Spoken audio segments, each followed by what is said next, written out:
नमस्कार, राम राम, जय हिंद दोस्तों। कैसे हो सभी लोग? कुशल मंगल? घर पे सब बढ़िया? चलिए, उड़ान सीरीज का अगला पार्ट करेंगे आज हम। इसमें हम टॉप 30 क्वेश्चंस कर रहे हैं मैथ सेक्शन के। आप किसी भी लेवल से खेलो मेरे भाई मैथ में। जितने भी गवर्नमेंट एग्जाम्स होते हैं, आप जीरो लेवल से लेके हाई लेवल तक कोई भी एग्जाम दे सकते हैं। बस आप मेरे साथ ये प्रैक्टिस करें टॉप 30 क्वेश्चंस की, और इन्हीं तरीकों से क्वेश्चन को सोल्व करें। इसमें मिक्सचर है बच्चों सभी टॉपिकों का। हर टॉपिक से लगभग 2 सवाल हैं। 30 क्वेश्चन लेके आ रहा हूं आपके लिए हर बार। चलिए स्टार्ट करते हैं।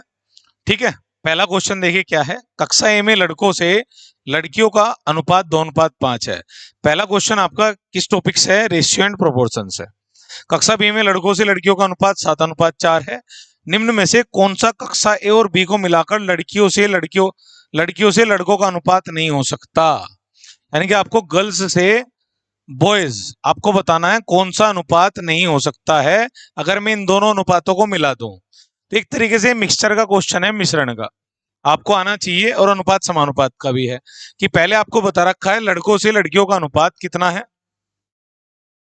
तो पहले केस में बता रखा है आपको 2:5 है, और दूसरे केस में कितना बता रखा है आपको? लड़कियों लड़कियों का अनुपात बता रखा है 7:4। और ये कह रहा है कि अगर मैं पूरी कक्षा का पूछूं, दोनों को मिलाकर, कक्षा ए कक्षा बी दोनों को मिला दें, तो लड़कियों का लड़कों के साथ अनुपात नहीं हो सकता। ऑप्शन दे रखे हैं आपको 5:8 और 1:1, 7:15 और 4:5। 1:1, 7:15 और 4:5, ये 4 ऑप्शन है बच्चों। आपको इनमें से बताना है कौन सा सही है। अब ध्यान से सुनो, आपने मिश्रण में पढ़ा होगा कि जो परसेंटेज यहाँ आएगा और यहाँ पे आएगा, जो भी मिश्रण का परसेंटेज होगा तीसरा, वो इन दोनों के बीच का मान होता है। यानी कि यहाँ जो परसेंटेज होगी और यहाँ जो परसेंटेज होगी, मान लो मैं कह दूं यहाँ 10 है, यहाँ 20 है, तो जो मिश्रण होता है ना, मिला के जो मान आता है वो हमेशा उन दोनों के बीच का मान आता है। अब ध्यान से सुनो, आप क्या करेंगे ऐसे सवाल में, जब भी केवल अनुपात दे रखा हो और एक अनुपात पूछा हो कि हो सकता है या नहीं हो सकता है, तो क्या करना है आपको? पहले वाले में गर्ल्स देखो कितने परसेंटेज में है, फिर दूसरे वाले में गर्ल्स की परसेंटेज देखो। तो जो भी परसेंटेज दोनों की आएगी, आंसर की परसेंटेज उन दोनों के बीच में रहेगी, वही मान हो सकता है। जिसकी परसेंटेज नहीं रहेगी वो मान नहीं हो सकता है। अब ध्यान से सुनेंगे, यहाँ गर्ल्स कैसे निकालोगे, कितनी परसेंटेज है गर्ल्स की? तो कैसे निकालते हैं बच्चों? टोटल कितने हैं? 5 और 2 7। टोटल स्टूडेंट 7 हैं इस क्लास में, उनमें से लड़कियां कितनी है? 5। गुना 100 कर देंगे। लगभग कितने परसेंटेज आ रहा है? करोगे आप 5/7, 71 से ही 3/7 आता है, हल करने पर भाग करोगे तो लगभग 71%। 71 से थोड़ी ज्यादा गर्ल्स हैं पहली क्लास में। ये है, ये कक्षा बी है। इसमें गर्ल्स कितनी आएंगी बच्चों? आप देखोगे 4 लड़कियां हैं टोटल, कितने में से? 7 और 4 11 और गुणा 100। और 4/11 आपको पता है 44 से ही 4/9 आता है, ओ सॉरी 36 से ही आ जाएगा आपका 4/11। ठीक है, 1/11 होता है, 9 से ही 1/11, तो यह आ जाएगा 36 से ही 4/11। यानी कि मैं लिख सकता हूँ लगभग 36%। यानी क्लास ए में गर्ल्स कितनी है? लगभग 71। और क्लास बी में गर्ल्स कितनी है? लगभग 36।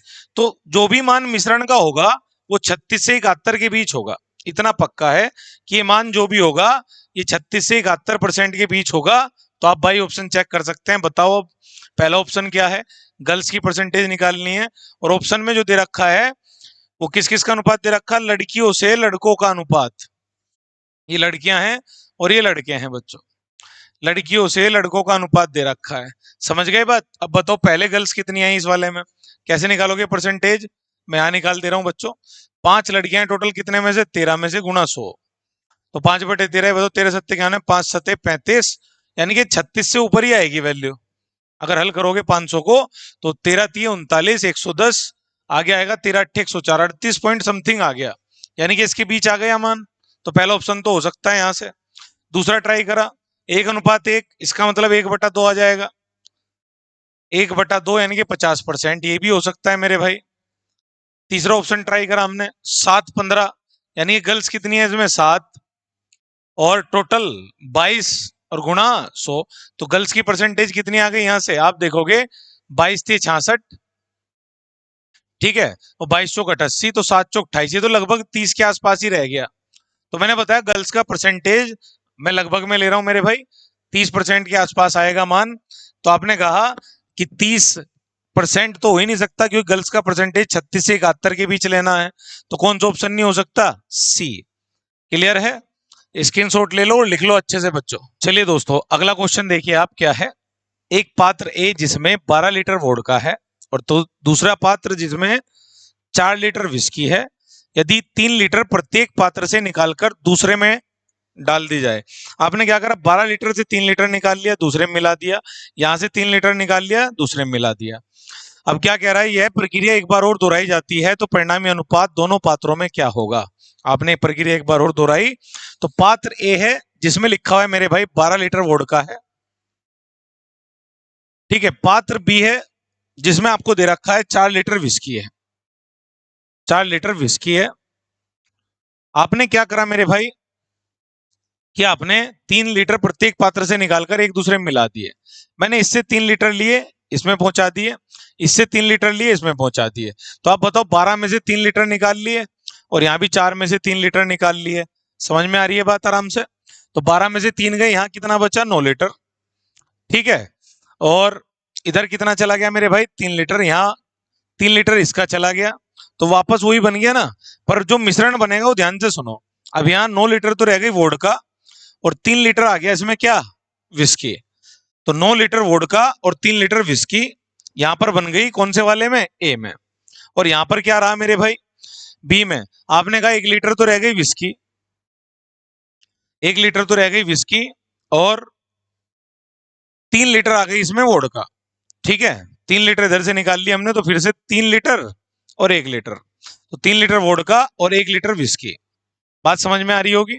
अगर मैंने इसमें से 3 लीटर विस्की निकाल ली तो इधर चली गई, 12 लीटर वोडका, आपने 3 लीटर वोडका निकाल ली, तो 9 लीटर रह गई वोडका और 3 लीटर विस्की, तो अनुपात बन गया 3:1 का।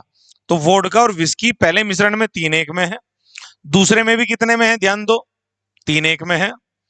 अब क्या कह रहा है, इस मिश्रण से फिर से एक प्रक्रिया दोहराई गई, यहां से फिर से निकाला गया, यहां से फिर से। अब आप नोट करो इस बात को कि जब भी हम कोई मिश्रण निकालते हैं किसी मिश्रण में से, मान लो मिश्रण आपका 7:5 में है और मैंने इसमें से 3 लीटर मिश्रण निकाला, तो मिश्रण भी किस अनुपात में निकलेगा? 7:5 में।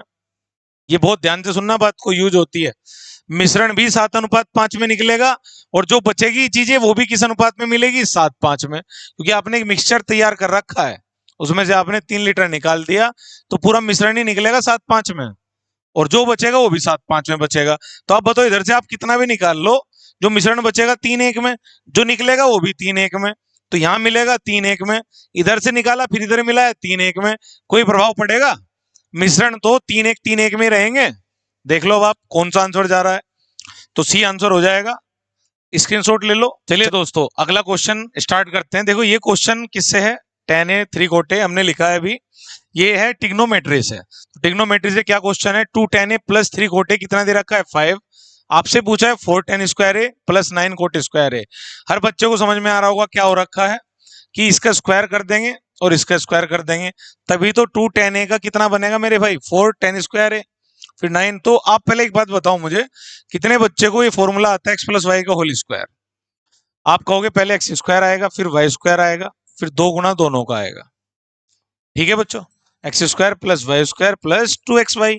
अब ध्यान दो, अगर मैं इसका स्क्वायर करता हूं तो ये पूरा का पूरा एक्स है और ये पूरा का पूरा वाई है, तो इसका स्क्वायर करोगे तो आएगा 4 tan स्क्वायर है।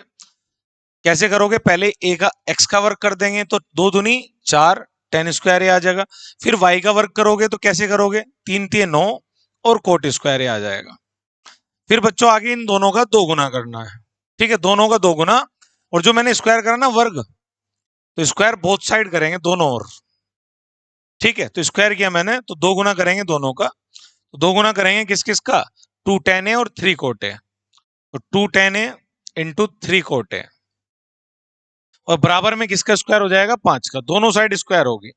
अब आप खुद ही बताओ, tan a into cot a 1 होता है, क्योंकि आपने पढ़ा होगा कि cot a किसके बराबर होता है? 1/tan a के।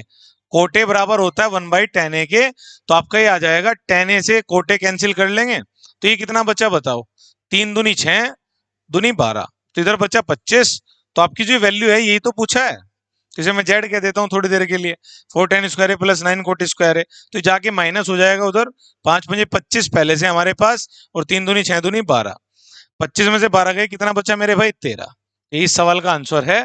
चलिए दोस्तों, अगला क्वेश्चन स्टार्ट करते हैं। क्वेश्चन किससे है? देखो, एवरेज से। एक समूह में छात्रों की एक निश्चित संख्या की औसत ऊंचाई कितनी है? 155.6।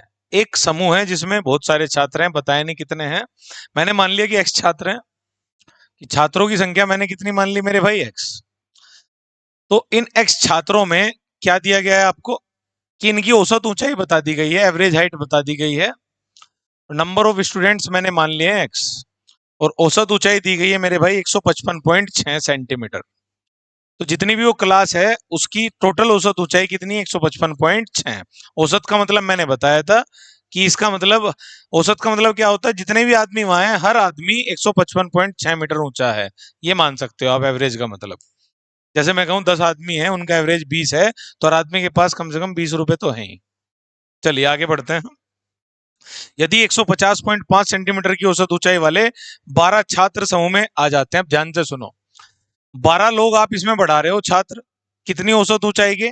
एवरेज हाइट दे रखी है उनकी 150.5। आप मुझे बताओ, टोटल एवरेज को नुकसान है नहीं इससे? क्योंकि यहां हर आदमी के पास कितना था? 155.6। और कितनी हाइट का आ रहा है? 150.5। कम हाइट के आदमी आ रहे, तो औसत में कमी आ जाएगी। चलिए आगे देखो, फिर कह रहा है 159 सेंटीमीटर की औसत ऊंचाई वाले 7 छात्र समूह छोड़ देते हैं, ये जाने वाले हैं, 7 छोड़ रहे हैं। कितनी हाइट के हैं बच्चों? 159 सेंटीमीटर। अब क्या कहा गया है? तो समूह में छात्रों की औसत ऊंचाई कितनी कम हो जाती है? तो ऐसा करने पर जो औसत ऊंचाई है, ये कितनी कम हो जाती है? 34 मिलीमीटर। ये सब चीजें किसमें दे रखी? सेंटीमीटर में। और 34 मिलीमीटर कम हो गई। अब मिलीमीटर को सेंटीमीटर में कैसे बदलते हैं बच्चों? मिलीमीटर को सेंटीमीटर में, 1 सेंटीमीटर 10 मिलीमीटर के बराबर होता है, 10 से भाग लगा लेंगे तो ये आ जाएगा 3.4। माइनस में है, कमी हो रही है, -3.4 सेंटीमीटर। आपको पता होना चाहिए 1 सेंटीमीटर 10 मिलीमीटर के बराबर होता है। तो उल्टा बनाएंगे हम अगर, तो कैसे बनाएंगे? तो मतलब सेंटीमीटर की तरफ जाएंगे तो भाग लगा देंगे। आगे क्या कह रहा है? प्रारंभ में समूह में छात्रों की संख्या कितनी थी? स्टार्टिंग में जो हमने क्या माना? x। इसकी वैल्यू बतानी है, बहुत ध्यान से सुनो बच्चों। एवरेज के क्वेश्चन कैसे करने होते हैं, आप पहले देखो। टोटल 12 आए, 7 गए, तो क्लास में कितने बच्चे बढ़ गए? 5। यानी कि पहले x थे, अब कितने बढ़ गए? 5। अब यहाँ पर डिविएशन मेथड लगाया करो आप, ऐसी वैल्यूज आती हैं जब भी डिविएशन मेथड। कैसे? 155.6 आपकी पहले पूरी क्लास की हाइट थी, आज जो 12 बंदे आए वो कितने की कमी लेकर के आए हैं? माइनस कर लेंगे हम। क्लियर है? कितने की? तो आप कह देंगे 112 155.6 से डिफरेंस देख लो कितने का है, अंतर देख लो, डिविएशन। तो 5.1 आ रहा है भाई। 150 से 5 55, और 5 और 1 6, 5.1 का डिफरेंस आ रहा है। यहां बताओ आप, यहां देखो, यहां फिर से देखो भाई, ये आए तो औसत कम कर दिया, और ये जा रहे हैं 155.6 से ज्यादा का मान लेकर के जा रहे हैं, तो भी औसत कमी होगा। समझना बात को। तो पहले डिफरेंस देख लो कितने का आ रहा है। यहाँ डिफरेंस आ रहा है प्लस में 159 जाना है 55 से 4, लेकिन 0.6 है तो 3.4 ज्यादा होगा। 155 और 3 158, 0.6 0.4 1 हो जाएगा। अब ध्यान से सुनो मेरे भाई, 12 आदमियों पे कितने कमी आई? 5.1 की। उनके आने से कमी हो गई, और ज्यादा मान लेके चले गए तो भी कमी हो गई। तो ध्यान से सुनेंगे टोटल डिविएशन कैसे करना है। तो टोटल डिविएशन 12 आदमियों पे गुणा 5.1, ये भी कमी है। और दूसरी चीज भी कमी कब मानी जाएगी मेरे भाई? ज्यादा मान लेके चला जाए घर से तो भी कमी है, तो आप इसे भी माइनस में लेके चलेंगे। कितने आदमियों पे है? 7 पे। तो ये टोटल कमी आ गई किस पर? औसत पे। कितने आदमियों पे कमी आई है? टोटल अब कितने आदमी हैं जो पूरा करेंगे? x पहले थे और 5 ही है। और ये टोटल औसत में कमी है, कैसे निकाल ली मैंने? योग में टोटल कमी बटे संख्या, तो टोटल एवरेज में कमी आ गई। तो टोटल एवरेज में कमी किसके बराबर रख लोगे? -3.4 सेंटीमीटर। यानी कि मैं कह सकता हूं, चलो अभी तो लिख ही दे रहा हूं, कि जो एवरेज में डिविएशन हुआ वो कितने का हुआ है? 3.4 का। तो योग बटे संख्या कर लिया करें डायरेक्ट, तो आपको कुछ नहीं करना था। डिफरेंस गुणा संख्या, डिफरेंस गुणा संख्या। कम मान आ रहा माइनस में, ज्यादा मान ले जा रहा तो भी माइनस में। तो देखो क्या आ रहा है, सोल्व करना है। इधर एक्स प्लस 5 इधर ले आओ, इसे इधर ले जाओ। बोलो 12 पंजे 60 और 12 एकम 12, 61.2 तो ये आ गया माइनस में। और यहाँ बताओ 7 चौक 28 आ रहा है और 7 21 और 2 23 आ रहा है, तो 23.8 ये आ गया। और बट्टे में कितना जा रहा है? माइनस 3.4। करते हैं कैंसिल आउट, कितना आ रहा है? 61 और 23 कितना हो गया मेरे भाई? 84 और 1 85, तो ये आ गया माइनस में ऊपर और बट्टे में 3.4। अब बताओ माइनस से माइनस कैंसिल हो गया, जीरो आ गई ऊपर। 17 से कैंसिल आउट कर लो, 17 पंजे 85, 17 दूनी 25 आ गया, यानी कि x प्लस 5 की वैल्यू 25 आ गई। तो x का मान कितना आ जाएगा मेरे भाई? 20। तो प्रारंभ में छात्रों की संख्या कितनी थी? 20। चलिए स्क्रीनशॉट ले लो, कोशिश की बच्चों एक अच्छी समझाने की, ठीक है। और पसंद आ रहा हो तो लाइक और शेयर करें वीडियो को जरूर बच्चों। चलिए स्क्रीनशॉट ले लो। चलिए दोस्तों अगला क्वेश्चन स्टार्ट करते हैं। क्वेश्चन है अलजेब्रा से, बीजगणित से, और ऐसा कोई एग्जाम नहीं जिसमें फॉर्मूला ना आता हो मेरे भाई। इसको घुमा फिरा के पूछते ही रहते हैं, इसको पढ़ना जरूरी है। ध्यान से सुनेंगे क्वेश्चन क्या है। x plus y plus z कितना दिया हुआ है? 17। और x y plus y z plus z x कितना दिया हुआ है? 85। और आपसे पूछा है रूट के अंदर x cube plus y cube plus z cube minus 3xyz by 8 का मान बताना है। किससे? देखो आगे सवाल इतना नहीं है, ये जो भी वैल्यू आएगी वो 2 into x plus y plus z के कितने प्रतिशत के बराबर है।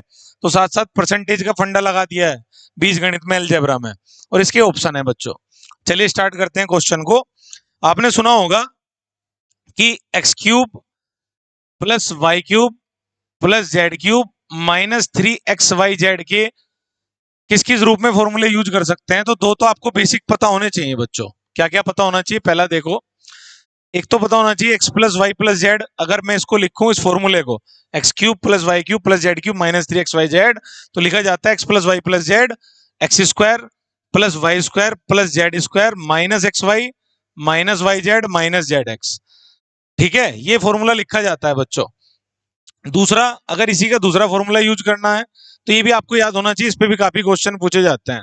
X plus y plus z by 2 use करो, तो इस चीज को लिख सकता हूं मैं एक्स माइनस वाई का स्क्वायर, फिर वाई माइनस जेड का स्क्वायर, और फिर लिख सकता हूं प्लस में जेड माइनस एक्स का होल स्क्वायर। तो आपको याद रखना है, दो तरीके से इस फॉर्मूले को खोल सकते हैं, दोनों याद होने चाहिए।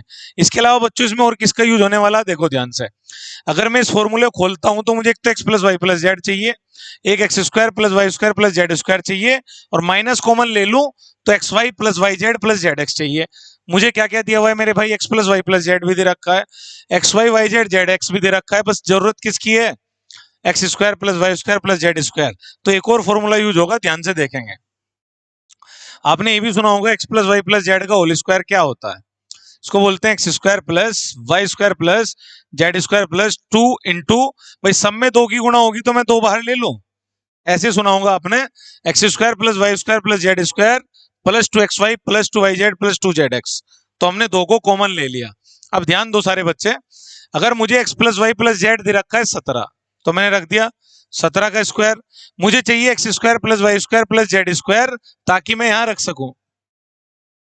तो मैं ये जो 2 गुणा x y plus y z plus z x इधर लाके घटा सकता हूं। तो बताओ 2 गुणा ये घटाना है इधर लाके, क्योंकि इधर प्लस में है, और ये कितना दे रखा है सवाल में? 85। घटा लिया तो ये किसकी वैल्यू बचेगी? X square plus y square plus z square की। कितनी आई? 17 का वर्ग 289 माइनस 85 दूनी 170, तो ये आ गया आपका 289 माइनस 170, यानी कि मैं कह सकता हूं 109, 119 बचा। तो x square plus y square plus z square की वैल्यू आ गई आपकी 119। ठीक है बच्चों, अब ये वैल्यू मैंने फाइंड कर ली। अब यहां पे देखो पूछा क्या है मेरे से, अब मैं इसको सोल्व कर रहा हूं। रूट के अंदर x cube plus y cube plus z cube minus 3xy, जिसे मैं लिख सकता हूं मेरे भाई ये कि x plus y plus z कितना दे रखा है? 17, मैंने रख दिया, गुणा में x square plus y square plus z square कितना दे रखा है? मैंने अभी निकाला 119, माइनस कॉमन ले लो इस सारे में से, तो अंदर बचेगा x y plus y z plus z x. X y plus y z plus z x कितना दे रखा है? ये दे रखा है 85, तो ये आ जाएगा आपका माइनस 85, और डिवाइड में कितना है मेरे भाई? 8। और ये किससे निकालना है? 2x plus y plus z का कितने प्रतिशत के बराबर है? तो 2 into x plus y plus z कितना है? 2 गुणा 17, तो 34 का कितना परसेंट है पहले से निकाल लो, तब निकालेंगे। कितना आएगा बताओ? 17 तो है ही, और ये कितना आ रहा है 85 से 119, कितना ज्यादा होगा? 80 30 110, ये 34 ज्यादा हो जाएगा। और बटे में कितना है 8। ठीक है, अब आप बताओ, मैं इसे लिख सकता हूं 2 से 17 बार और 2 से 4 बार। तो रूट के बाहर क्या आएगा?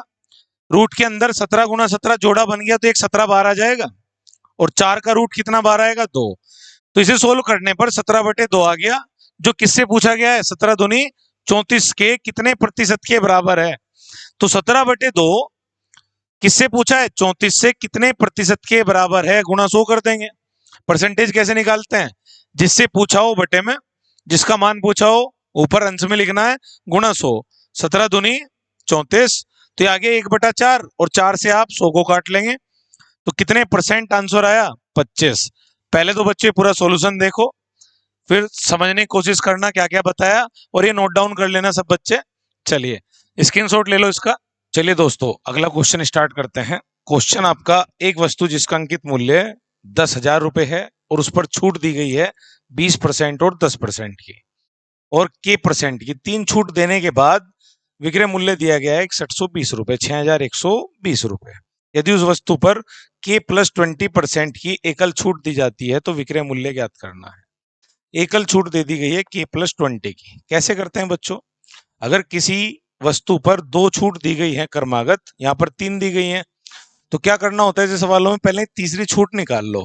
छूट किस पे दी जाती है आपको पता होगा बच्चों, एक होता है एमपी, एक होता है एसपी, मार्केट प्राइस, अंकित मूल्य, और एक विक्रय मूल्य।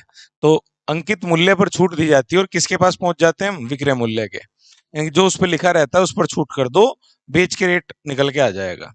कितनी कितनी दे रखी? 20% और 10%। इसके लिए मैं आपको एक फंडा बता देता हूं कि अगर 2 आपको छूट दी गई है, इनके इक्विवेलेंट छूट निकालनी, तो आप एक फॉर्मूला लगा दिया करो, x plus y minus x y by 100। Direct इन दोनों छूटों के समतुल्य छूट आ जाएगी। एक छूट ऐसी आ जाएगी जो इन दोनों के बराबर होगी। तो x की वैल्यू 20 है और y की 10 है, तो आपका आ जाएगा 20 प्लस 10 माइनस 20 गुणा 10 बटे 100।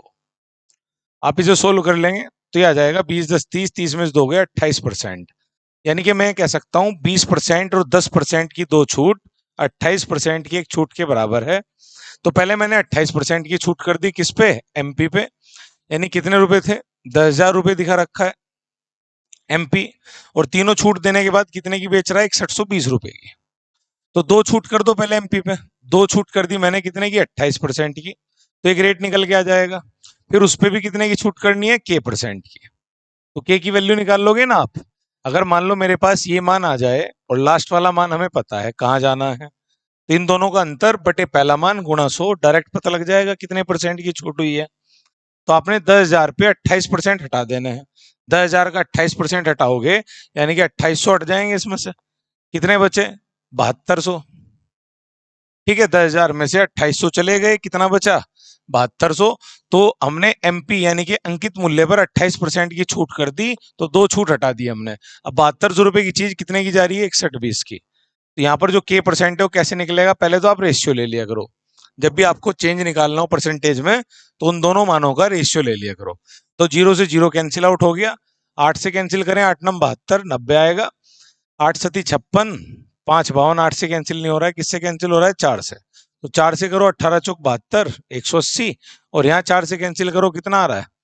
4 एकम 4, 2 21, 4 पंजे 20, 4 तिये 12। बताओ कितने का अंतर है मेरे भाई? 27 का। कितने पे? 180 पे। यानी कि मुझे 180 पे 27 की छूट दी गई है, और वो वैल्यू किसके बराबर रखनी है? के परसेंट के, गुणा 100 कर देंगे बच्चों। अब बताओ कितना आ रहा है सोल्व करके? आपने कहा 0 0 कैंसिल, 9 27, 9 दूनी 18, और 2 से 50 बार, तो 50 तिये 150। ठीक है, फिर से देखो कितने का डिफरेंस है? 27 का, और आपने डिवाइड में लाया 180 और गुणा 100, तो 9 दूनी 18, 9 तिये 27, 10 से 10, 2 पे 10 आएगा, तो ये आएगा 15। यानी कि 15% आपका आ गया है के की वैल्यू। अगर आपको के की वैल्यू पता लग गई, अब क्या पूछा है सवाल में, तो कैसे निकालना है समझ में आ रहा है? अब पूछा है आपसे कि के प्लस 20% की एकल छूट दी जाए तो विक्रय मूल्य, यानी कि आप चाह रहे हैं कि 10,000 रुपए की चीज पे आप अब केवल एकल छूट करें और वो करें K+20 की। K+20 का मतलब 35% की। 20 15 35, आप अकेले 35% की छूट करना चाहते हैं तो कितने की बिकेगी चीज? यानी कि 1000 पे 35% हटा दो, 3500 हटा दो, 1000 मतलब 10,000 का। भाई 35% ऐसे निकालोगे मेरे भाई, 10,000 का 35%, 35/100 यानी कि 3500 आप हटा देंगे तो जो बचा वो उतने में बेचोगे आप। यानी कि हटा दो तो 6500 रुपए में बेचोगे। चेक करो ऑप्शन में है क्या कहीं पे। चलिए यही आपका आंसर होगा। स्क्रीनशॉट ले लें आप लोग, आगे बढ़ते हैं। चलिए स्टार्ट करते हैं अगला क्वेश्चन दोस्तों। अगला क्वेश्चन है एलसीएम एंड एचसीएफ से है, और वैसे अलजेब्रा का भी क्वेश्चन है। एक्स यहाँ पे दिया हुआ है आपको x² plus ax plus b और x² plus cx plus d, इन दोनों का एचसीएफ में से कितना दिया हुआ है? x+3, और हमें कंडीशन दी हुई है कि a is not equals to c और b is not equals to d, और ये 4 ऑप्शन दिए गए हैं, बताओ कौन सा सही होगा। तो जब भी ऐसा क्वेश्चन हो कि किसी भी एक आपको समीकरण दे दे द्विघातीय, ठीक है, और आपसे पूछ ले क्वाड्रेटिक इक्वेशन के साथ एक ऐसे दे दे मैसे, तो आपको क्या करना है? मैसे का मतलब होता है इससे संख्या कटनी चाहिए, इससे संख्या कटनी चाहिए। मैसे उसे बोलते हैं जिससे दी गई संख्याएं कट जाएं। तो आपको क्या करना है ऐसे सवालों में बच्चों, कि यहाँ से x+3 को 0 पुट कर लेना है। तो x की वैल्यू कितनी ले लेनी? -3, और x की वैल्यू -3 आपको इसमें भी रख देनी है और इसमें भी रख देनी है। तो आपको डायरेक्ट रिजल्ट देखो, x की वैल्यू -3 यहाँ भी रख देना, ये भी 0 आ जाना चाहिए और ये भी 0 आ जाना चाहिए। इसका मतलब क्या है कि x+3 से ये भी कट जाएगा और ये भी, तो 0 आ जाना चाहिए। करते हैं, x की वैल्यू -3 रखें तो -3 का होल स्क्वायर बनेगा यहाँ पे, प्लस a इंटू -3 बनेगा प्लस b। तो इसको 0 रखना है, या मैं कह लूँ दोनों चीज बराबर हो जाएंगी जब 0 के बराबर होनी है, तो इसमें भी रख दो। इसमें रख दिया x की वैल्यू -3 का स्क्वायर प्लस c इंटू -3 और plus D, c into -3 plus D. अब बताओ ये क्या बनेगा? अगर आप ध्यान दो तो ये हो जाएगा -3 का स्क्वायर करने पर प्लस की वैल्यू बाहर आएगी, तो ये हो जाएगा 9 प्लस का। तो ये तो कैंसिल आउट ही हो जाएगा, इधर भी +9 इधर भी +9 कैंसिल हो जाएगा। यहाँ बचेगा -3a प्लस बी और यहाँ बचेगा -3c प्लस डी। अब आपको मैच करना है कौन सा ऑप्शन मैच करेगा। अब आप देखो, अगर मैं देखूं तो सारे ऑप्शन प्लस में है, तो प्लस कब बनेगा? 3a को तो ले जाओ आप इधर d के पास और 3c को ले आओ b के पास, तो b प्लस 3c बन जाएगा, तो इधर आ जाएगा 3a प्लस d। तो कौन सा ऑप्शन मैच कर रहा है बच्चों?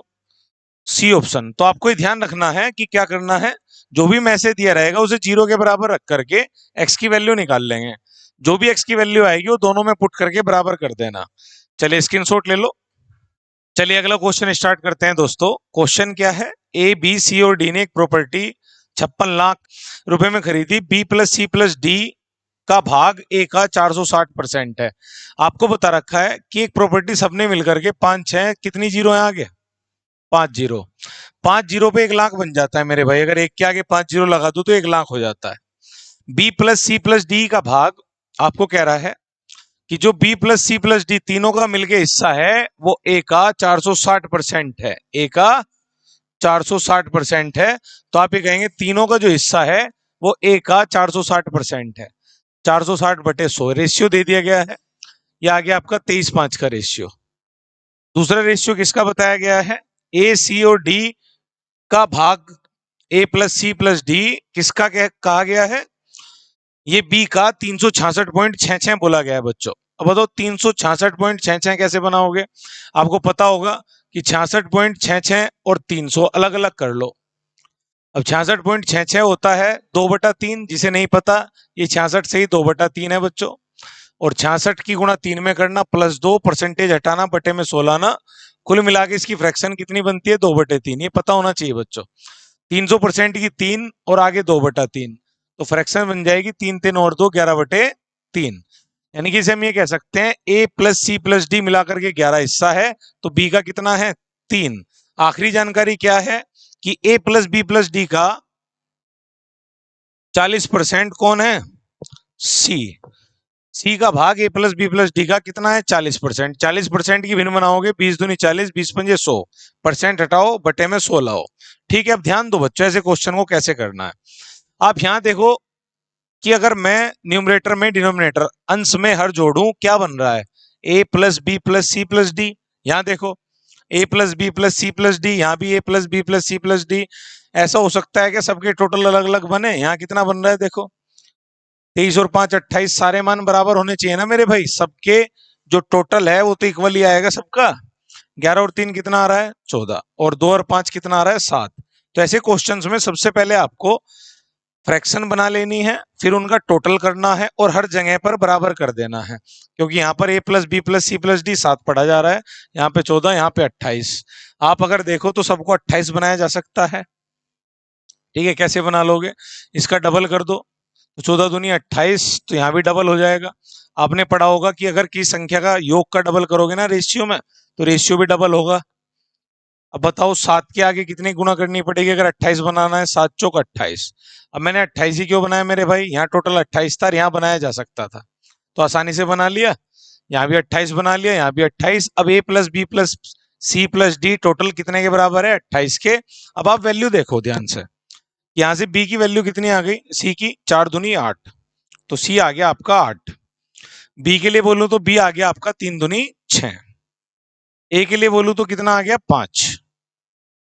अगर मैं आपसे डी के लिए बोलूं तो डी कैसे निकालोगे, वो आप कहीं से भी निकाल लो, इससे निकाल लो, इससे निकाल लो, सब जगह से बराबर आना चाहिए। चेक करो, 5 चौक 20, तो a plus b plus d 20 है। a plus b plus d कितना है 20 है, और a और b कितना है आपका 6 और 5 11। तो अगर मैं 6 और 5 यहाँ पे रख दूं, a की वैल्यू और b की वैल्यू, तो d की वैल्यू कितनी आएगी, 11 घटा देंगे 20 में से, तो d की वैल्यू आ जाएगी 20 माइनस 11 यानी कि 9 आ जाएगी। इसमें ट्राई कर लो, a plus c plus d कितना आ रहा है, 11 दूनी 22। a और c 5 और 8 13, 13 22 में से 13 गए 9, d 9 ही आना है बच्चों। ठीक है, अब मेरी बात को ध्यान से सुनो, आपके पास ए बी सी डी है और टोटल भी पता है a plus b plus c plus d, तो क्वेश्चन हल हो जाएगा। टोटल कितना है आपका 28, 28 की वैल्यू दे रखी है, किसका हिस्सा पूछा है आपसे, डी का। तो आप क्या कहोगे, 28 की वैल्यू कितनी है, आप इसे पढ़ लोगे, 5 के आगे 6 और 2 3 4 5, 5 जीरो है, और गुणा में डी की वैल्यू चाहिए तो 9 का मान निकाल देंगे। ठीक है, तो आप देखो 9 दूनी 18, ओ 28 दूनी 56 और 9 दूनी 18, 28 दूनी 56, 9 दूनी 18, 18 के आगे कितनी जीरो है, 3 और 2 5, तो इसे बोल देंगे 18 लाख। है किसी ऑप्शन में, ये किसका हिस्सा निकल के आ गया, डी का। 28 का मान दे रखा है, 9 का मान निकालना है, आंसर आ गया आपका। स्क्रीनशॉट ले लो आप लोग। चलिए दोस्तों, नेक्स्ट क्वेश्चन स्टार्ट करते हैं। बच्चों अगर आपके कॉन्सेप्ट अच्छे हैं तो आप बड़े बड़े क्वेश्चंस को फाड़ के फेंक सकते हैं। अगला क्वेश्चन देखो किससे है, A1 A2 दो रेगुलर पॉलीगन्स दे रखे हैं आपको, समबाहुभुज से है, और A1 के सभी आंतरिक कोणों का योग 1080 डिग्री है। आपको समबाहुभुज के आंतरिक इंटीरियर एंगल का सम पता है क्या होता है, तो आंतरिक कोणों के योग का एक फॉर्मूला होता है मेरे भाई। पहले किसकी बात हो रही है, A1 की। एक समबाहुभुज है, इसके आंतरिक कोणों का योग सम ऑफ इंटीरियर एंगल्स क्या होता है, n-2 इंटू 180। अगर आपको फॉर्मूला नहीं आते तो आप नहीं कर पाएंगे बच्चे, ठीक है, फॉर्मूला आने चाहिए। तो n-2 गुना 180 डिग्री आ जाएगा मल्टीप्लाई में, n क्या है यहाँ पर, नंबर ऑफ साइड्स, भुजाओं की संख्या, ये होता है नंबर ऑफ साइड्स, कितनी भुजा है मेरे भाई। अब आपसे क्या पूछा है सवाल में, फिर A2 एक और दे रखा है का प्रत्येक आंतरिक कोण इसके बाह्य कोण से 132 डिग्री अधिक है। फिर आपसे पूछा है A1 और A2 की भुजाओं की संख्याओं का योग। बहुभुज में काफी सवाल आते हैं, कई बार तो यहां से आपको देकर के वैल्यूज भुजाओं की संख्या पूछता है, तो कैसे निकालते हैं देखो। आंतरिक कोणों का योग दे दिया गया 1080 डिग्री A1 के लिए, तो यहां से क्या मैं भुजाओं की संख्या निकाल लूंगा A1 की। आप करोगे देखो, 0 से 0 कैंसिल आउट, और 18 छिक्का 108, और n-2 अगर 6 के बराबर है तो 2 इधर लाओगे प्लस में आ जाएगा, तो 6 और 2 कितना हो जाएगा 8, तो भुजाओं की संख्या हो गई 8। तो पहले वाले में A1 समबाहुभुज में भुजाओं की संख्या आ गई 8। अगर आपको फॉर्मूला आता है कि आंतरिक कोणों का योग होता है n-2 गुणा 180 डिग्री। फिर क्या कह रहा है, प्रत्येक आंतरिक कोण और इसके बाह्य कोण से 132 डिग्री अधिक है। एक और चीज दे रखी है कि जो आंतरिक कोण है वो बाह्य कोण से 132 डिग्री अधिक है। इस भाषा का मतलब ये होता है बच्चे कि आंतरिक कोण में से बाह्य कोण घटाओ तो 132 डिग्री का अंतर है दोनों में। क्लियर है। फिर कह रहा है A1 और A2 का प्रत्येक आंतरिक कोण इसके बाह्य कोण से, ये A2 के बारे में जानकारी है। अब आप मुझे बताओ, एक जानकारी आपको ऑलरेडी पता है कि किसी किसी भी आकृति में त्रिभुज हो, बहुभुज हो, कोई भी, तो इंटीरियर प्लस एक्सटीरियर हमेशा कितना होता है? 180 डिग्री। क्लियर है? अच्छा, एक चीज और, अगर आपको पता हो कि जो बाह्य कोण होता है, बाह्य कोणों का योग, एक्सटीरियर एंगल का योग, जब भी भुजा निकालनी हो बच्चे, यूज किया करो। किसी भी आकृति में एक्सटीरियर, ठीक है, अगर एन भुजाओं की आकृति है तो एक्सटीरियर एंगल का जो योग होता है वो 360 डिग्री होता है। और अगर मुझे भुजाओं की संख्या चाहिए तो एक कोण से भाग लगा दो, जितने का भी एक कोण होगा। समझना ध्यान से। अब पहले तो एक्सटीरियर एंगल निकाल लो, बस यहाँ से इंटीरियर निकालने की जरूरत नहीं है, क्योंकि जब भी आपको ऐसी कंडीशन दे आई माइनस ई, आई प्लस ई अपनी तरफ से लिख लें। अब बताओ एक्सटीरियर कैसे निकालेंगे?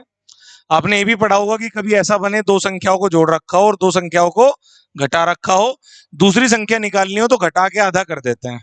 तो ई निकालना, तो 180 में से 132 को घटाओ और आधा कर दो। अगर आई निकालना होता तो दोनों को जोड़ के आधा कर देते। 180 में से 132 गए, 48 बच रहा है। 32 8 40, 48, 48 का आधा 24, तो 24 डिग्री एक्सटीरियर एंगल आ गया। कौन से वाले समबाहुभुज का? दूसरे वाले का। और टोटल योग कितना होता है सबका? 360। तो ऐसे कितने बनेंगे? 24 डिग्री के। तो अगर इसमें मुझे भुजाओं की संख्या निकालनी है n2, यहाँ n1 ले लेते हैं। अगर n2 निकालनी है तो आप कहोगे टोटल 360 डिग्री, 24 के कितने एंगल बनाएंगे? तो आपने कहा 24 से भाग लगा दो। तो आपको क्या करना है? एक्सटीरियर एंगल का मान निकालो, बाह्य कोण का मान निकालो, 360 डिग्री को भाग लगाओ, सीधा आ जाती है भुजाओं की संख्या। 24 एकम 24 पंजे 120, 15 ये आ गई, 8 ये आ गई। ठीक है, तो क्या पूछा है सवाल में बच्चों? दोनों की भुजाओं की संख्याओं का योग, बस योग कर दो। 15 और 8, कितना आंसर आ गया है? 23। देख लो किस ऑप्शन में है। अच्छे समझ में आ गया होगा, स्क्रीनशॉट ले लो, बहुत आसान है बच्चों। चलिए दोस्तों, नेक्स्ट क्वेश्चन स्टार्ट करते हैं। क्वेश्चन है, एक निश्चित राशि पर 5 वर्षों के लिए 10% प्रति वर्ष की दर से साधारण ब्याज, यानी कि हमें राशि नहीं बताई, प्रिंसिपल बताया नहीं, दर दे दी गई 10% और समय दे दिया गया 5 वर्ष। कि 5 वर्ष के लिए 10% वार्षिक दे रखी है, बिल्कुल। साधारण ब्याज 5,000 रुपए पर 10% प्रति वर्ष की दर से, एक और भाषा दी गई है। दूसरा प्रिंसिपल दिया गया हमें 5,000 और दर दी गई है बच्चों, दूसरी दर आपको दी गई है 10% प्रति वर्ष की दर से। समय दिया गया 2 वर्ष और यहां पर बोला गया है चक्रवर्ती ब्याज का आधा है। मतलब यहां पर जो भी आप कंपाउंड इंटरेस्ट निकालोगे उसका आधा कर देंगे तो सिंपल इंटरेस्ट आ जाएगा। ये कहना चाह रहा है कि जो पहले केस का सिंपल इंटरेस्ट है वो दूसरे केस के कंपाउंड इंटरेस्ट का आधा है, यानी कि चक्रवर्ती ब्याज का आधा है। चक्रवर्ती ब्याज कैसे निकालते हैं बच्चों? यहां में बता रखा है 5,000 रुपए पे 10% 2 वर्ष, तो एक संयुक्त दर निकाल लेते हैं 10% पे 2 साल की। या क्या करो आप, 10% का फ्रैक्शन हो जाएगा 1/10, 10 से 11। ठीक है, आप लिख सकते हो 10 से 11, 10 से 11 2 बार, तो ये हो जाएगा 10 दाम 100।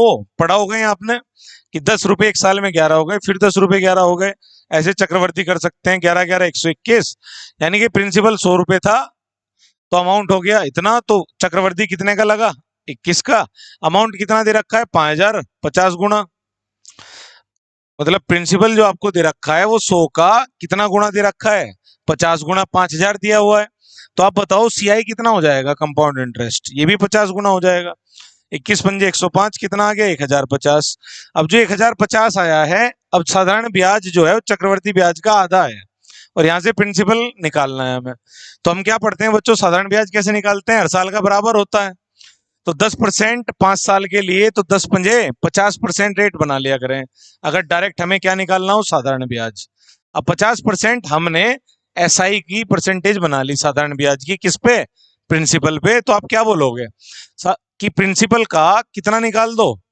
50%। प्रिंसिपल का 50%, 10 पंजे 50, या बच्चों आप PRT/100 लगा लो, यही बनेगा एसआई। और किसके बराबर दिया गया है? कंपाउंड इंटरेस्ट कितना निकाला मैंने? 1,050 2 साल का, और बटे में 2, बस इसे सोल्व कर लो, प्रिंसिपल आ जाएगा। बताओ कितना आ रहा है? 0 से 0 कैंसिल आउट, 5 से 21 बार और 2 से 50 बार, 21 पंजे 105 फिर से, तो ये तो यही आ गया, कैंसिल वैंसिल हो गया सारा, 1,050 ही आ गया मेरे भाई। चेक करते हैं ऑप्शन में क्या आ रहा है, 1,050 है। चलिए आगे बढ़ते हैं बच्चों। चलिए दोस्तों, नेक्स्ट क्वेश्चन स्टार्ट करते हैं। क्वेश्चन है आपका, 18 सेंटीमीटर लंबाई का एक केंचुआ एक निश्चित पथ पर 4 सेंटीमीटर प्रति सेकंड ये रहा भाई केंचुआ। तो एक केंचुआ है और ये मेरे भाई कितने की स्पीड से चल रहा है? 4 सेंटीमीटर प्रति सेकंड की स्पीड से जा रहा है। और लंबाई कितनी दे रखी है इसकी? 18 सेंटीमीटर। फिर कह रहा है एक कीट 6 सेकंड में केंचुए से आगे निकल जाता है।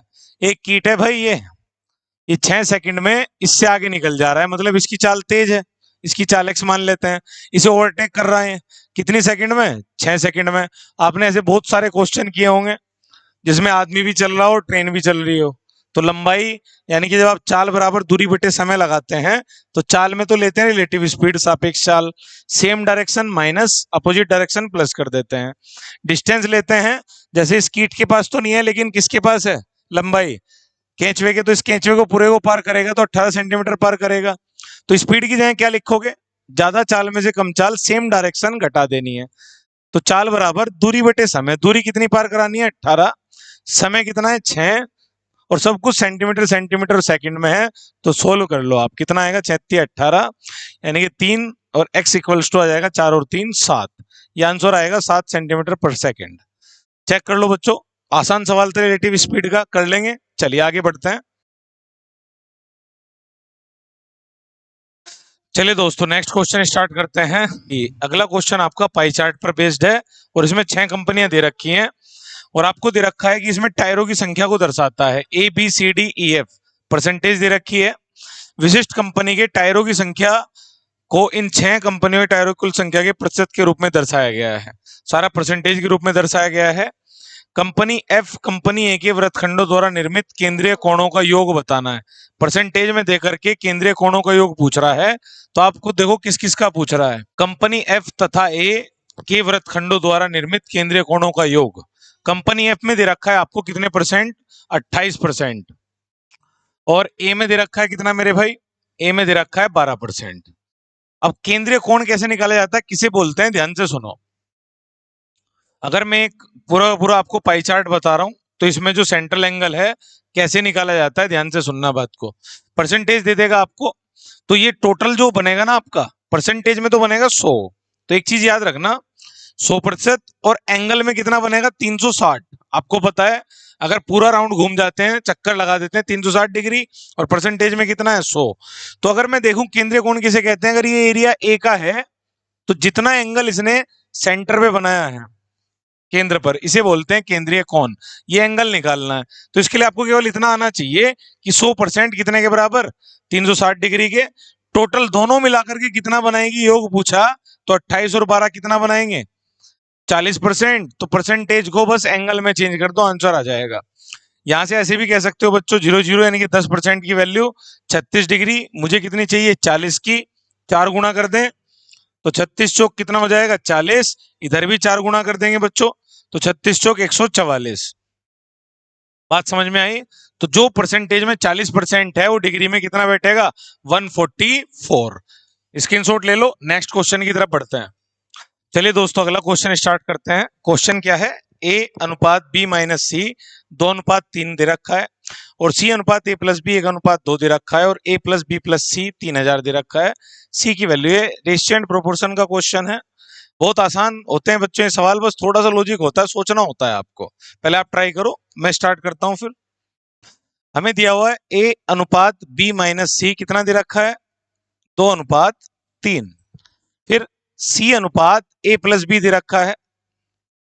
सी अनुपात ए प्लस बी दे रखा है 1:2। फिर इसके बाद दे रखा है मेरे भाई ए प्लस बी प्लस सी। ए प्लस बी प्लस सी कितना दिया हुआ है? 3000। और आपसे सी की वैल्यू पूछी है बच्चों, आपसे सी की वैल्यू पूछी है। तो आप पहले एक बात बताओ, कंपैरिजन तो कर लेंगे ए प्लस बी प्लस सी से, लेकिन वैल्यू सेम होनी चाहिए। जैसे बताया था अभी अनुपात बराबर बनाना है। यहाँ पर देखो ए प्लस बी प्लस सी कितना बैठ रहा है? 3। और अगर मैं यहाँ पे देखूं तो इन दोनों को जोड़ने पर क्या सामने आएगा? ए प्लस बी माइनस सी 2 और 3 5 के बराबर आएगा। इधर भी जोड़ लेंगे मेरे भाई। तो यहाँ भी ए प्लस बी माइनस सी बना लो, बराबर करना है। तो यहाँ देखो ए प्लस बी माइनस सी अगर मैं बनाऊं तो यहाँ से ए प्लस बी माइनस सी कितना आएगा? 2 में से 1 घटा देंगे, ए प्लस बी की वैल्यू 2 पड़ी जाएगी और सी की 1। 2 में से 1 घटा देंगे कितना आएगा? 1। पढ़ना तो आता होगा आपको ये सब। चलो अब आप बताओ यहाँ पर a प्लस बी माइनस सी कितना है 5 और यहाँ कितना आ रहा है 1, दोनों को बराबर कर लें। बताया था यहाँ 5 है, यहाँ 5 बनाना, गुणा कितने की लगाते हैं 5 की। जब टोटल में गुणा लगी तो रेशियो में भी लगा दो, तभी तो बेटे 5 ही कम 5, 5 दूनी 10, 10 में से 5 गए 5, तभी तो बनेगा। अब आप बताओ, अब आप पढ़ सकते हो कि a प्लस बी प्लस सी कितना आ गया यहाँ से मेरे भाई, यहाँ से आ गया 5 एकम 5 और 2 पंजे 10, यानी कि आपको सी की वैल्यू मिल गई 5। और हमसे पूछा भी क्या है सी, बस डायरेक्टली उड़ा दोगे, फिर देखो कैसे उड़ाओगे। 5 और 10 कितना हो गया 5 और 10 15, यानी कि a plus b plus c total 15 है। सवाल में कितना दे रखा है 3000, तो 15 की वैल्यू दी हुई है 3000।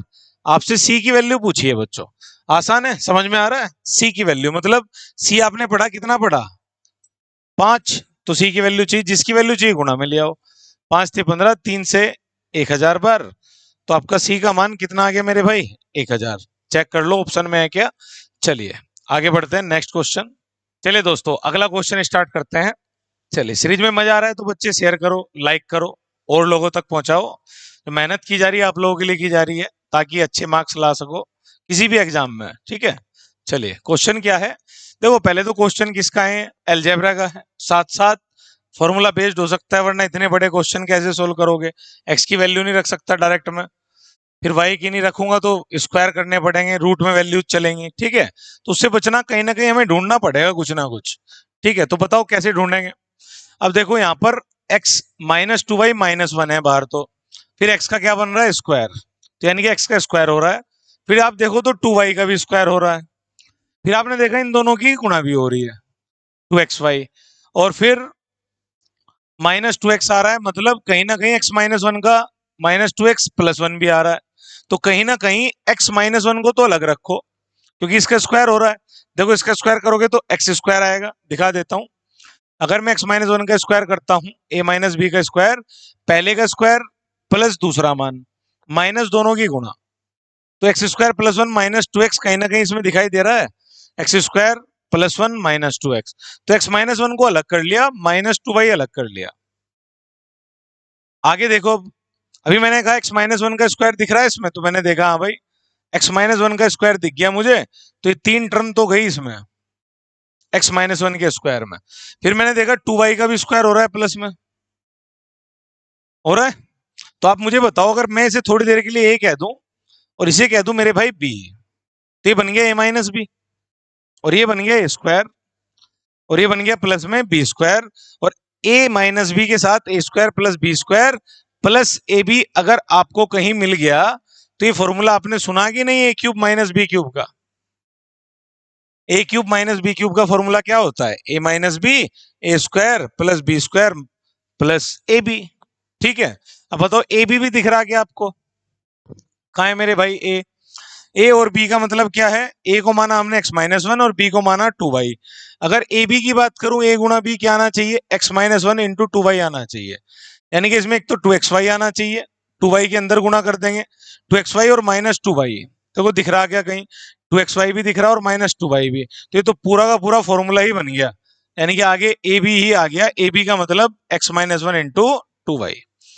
अगर ये पूरा फॉर्मूला बन गया मेरे भाई, ए किसे लेना है x माइनस 1 को, ठीक है। x दे कितना रखा है √2 प्लस 1, तो जब आप a लोगे, a का मतलब ये फॉर्मूला बन गया a cube minus b cube का, बस इसे सोल्व करना है। a किसे माना है अपने x माइनस 1 को, तो x माइनस 1 को a रख लेंगे, तो x कितना दे रखा है √2 प्लस 1, तो √2 प्लस 1 माइनस 1, इसका होल क्यूब तो हो जाएगा a, क्योंकि a किसे माना है x माइनस 1 को, और x की जगह कितना रख लिया √2 प्लस 1 माइनस 1, ये कैंसिल हो जाएगा मेरे भाई। माइनस b किसे माना है हमने, b माना है 2y को, तो ये हो जाएगा 2y का होल क्यूब।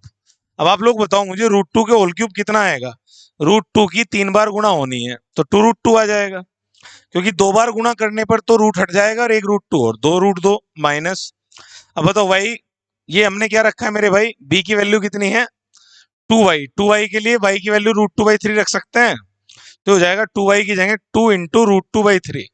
अब इसकी होल क्यूब करनी है, फिर से देखो 2 दूनी 4 दूनी 8, 3 तो घात इसकी, और ये फिर से √2 की घात 3 करोगे 2√2 आ जाएगा फिर से, और बटे में कितना 3 3 होती है 27।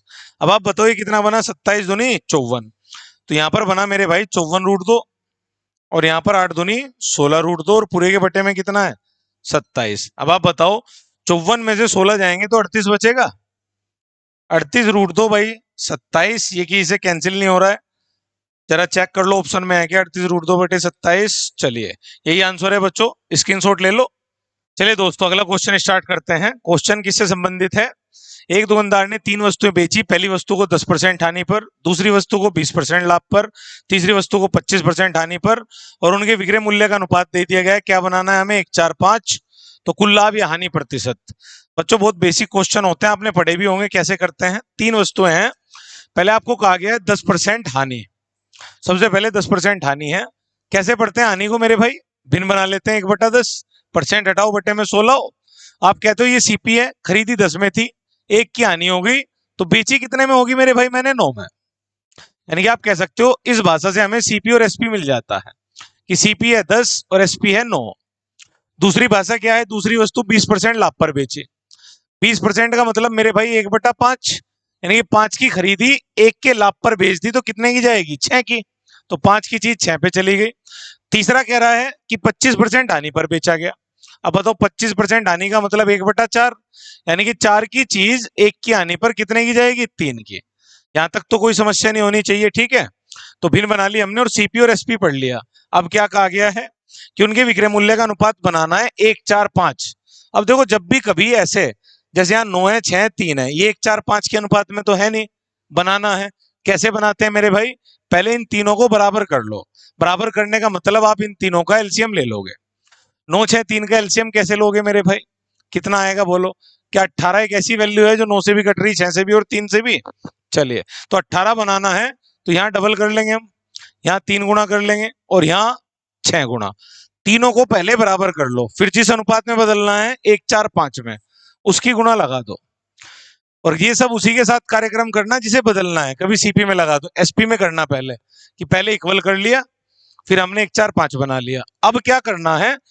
अनुपात में जैसे 10:9 है, तो अगर जिसकी भी गुणा होती है एक्स्ट्रा मल्टीप्लाई, जैसे 2 और 1 की मल्टीप्लाई हो रही तो इधर भी होगी गुणा, तो आप यहां भी करोगे। यहां पर कितने की हो रही? 3 और 4 की।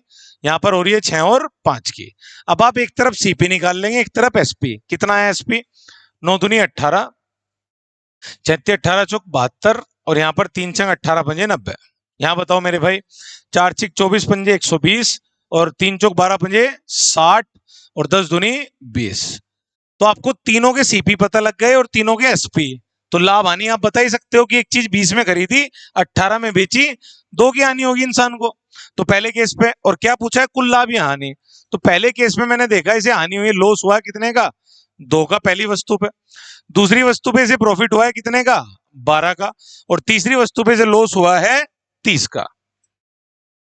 बटे में क्या लिखना होता है? Total CP. टोटल सीपी कहां से लाएंगे? जोड़ लेंगे, 20, 60, 120। टोटल सीपी तो 120 और 60, 180 और 20, 200 गुना 100, यही आ जाएगा। बताओ लॉस हो रहा है या प्रॉफिट? 12 प्लस का है, 32 माइनस का है, तो माइनस के 20 बचेंगे। माइनस 20 बटे 200, तो लॉस हो रहा है भाई साहब को। तो 2 जीरो 2 जीरो कैंसिल मेरे भाई, 2 दाएं 20, तो 10% हानि आ गई। तो 10% की हानि आ गई। क्लियर है? चलिए स्क्रीनशॉट ले लें। चलिए दोस्तों नेक्स्ट क्वेश्चन स्टार्ट करते हैं। क्वेश्चन आपका मिश्रण से है, मिक्सचर से। पहले आप लोग अटेम्प्ट करो, चेक करो क्या कह रहा है क्वेश्चन में।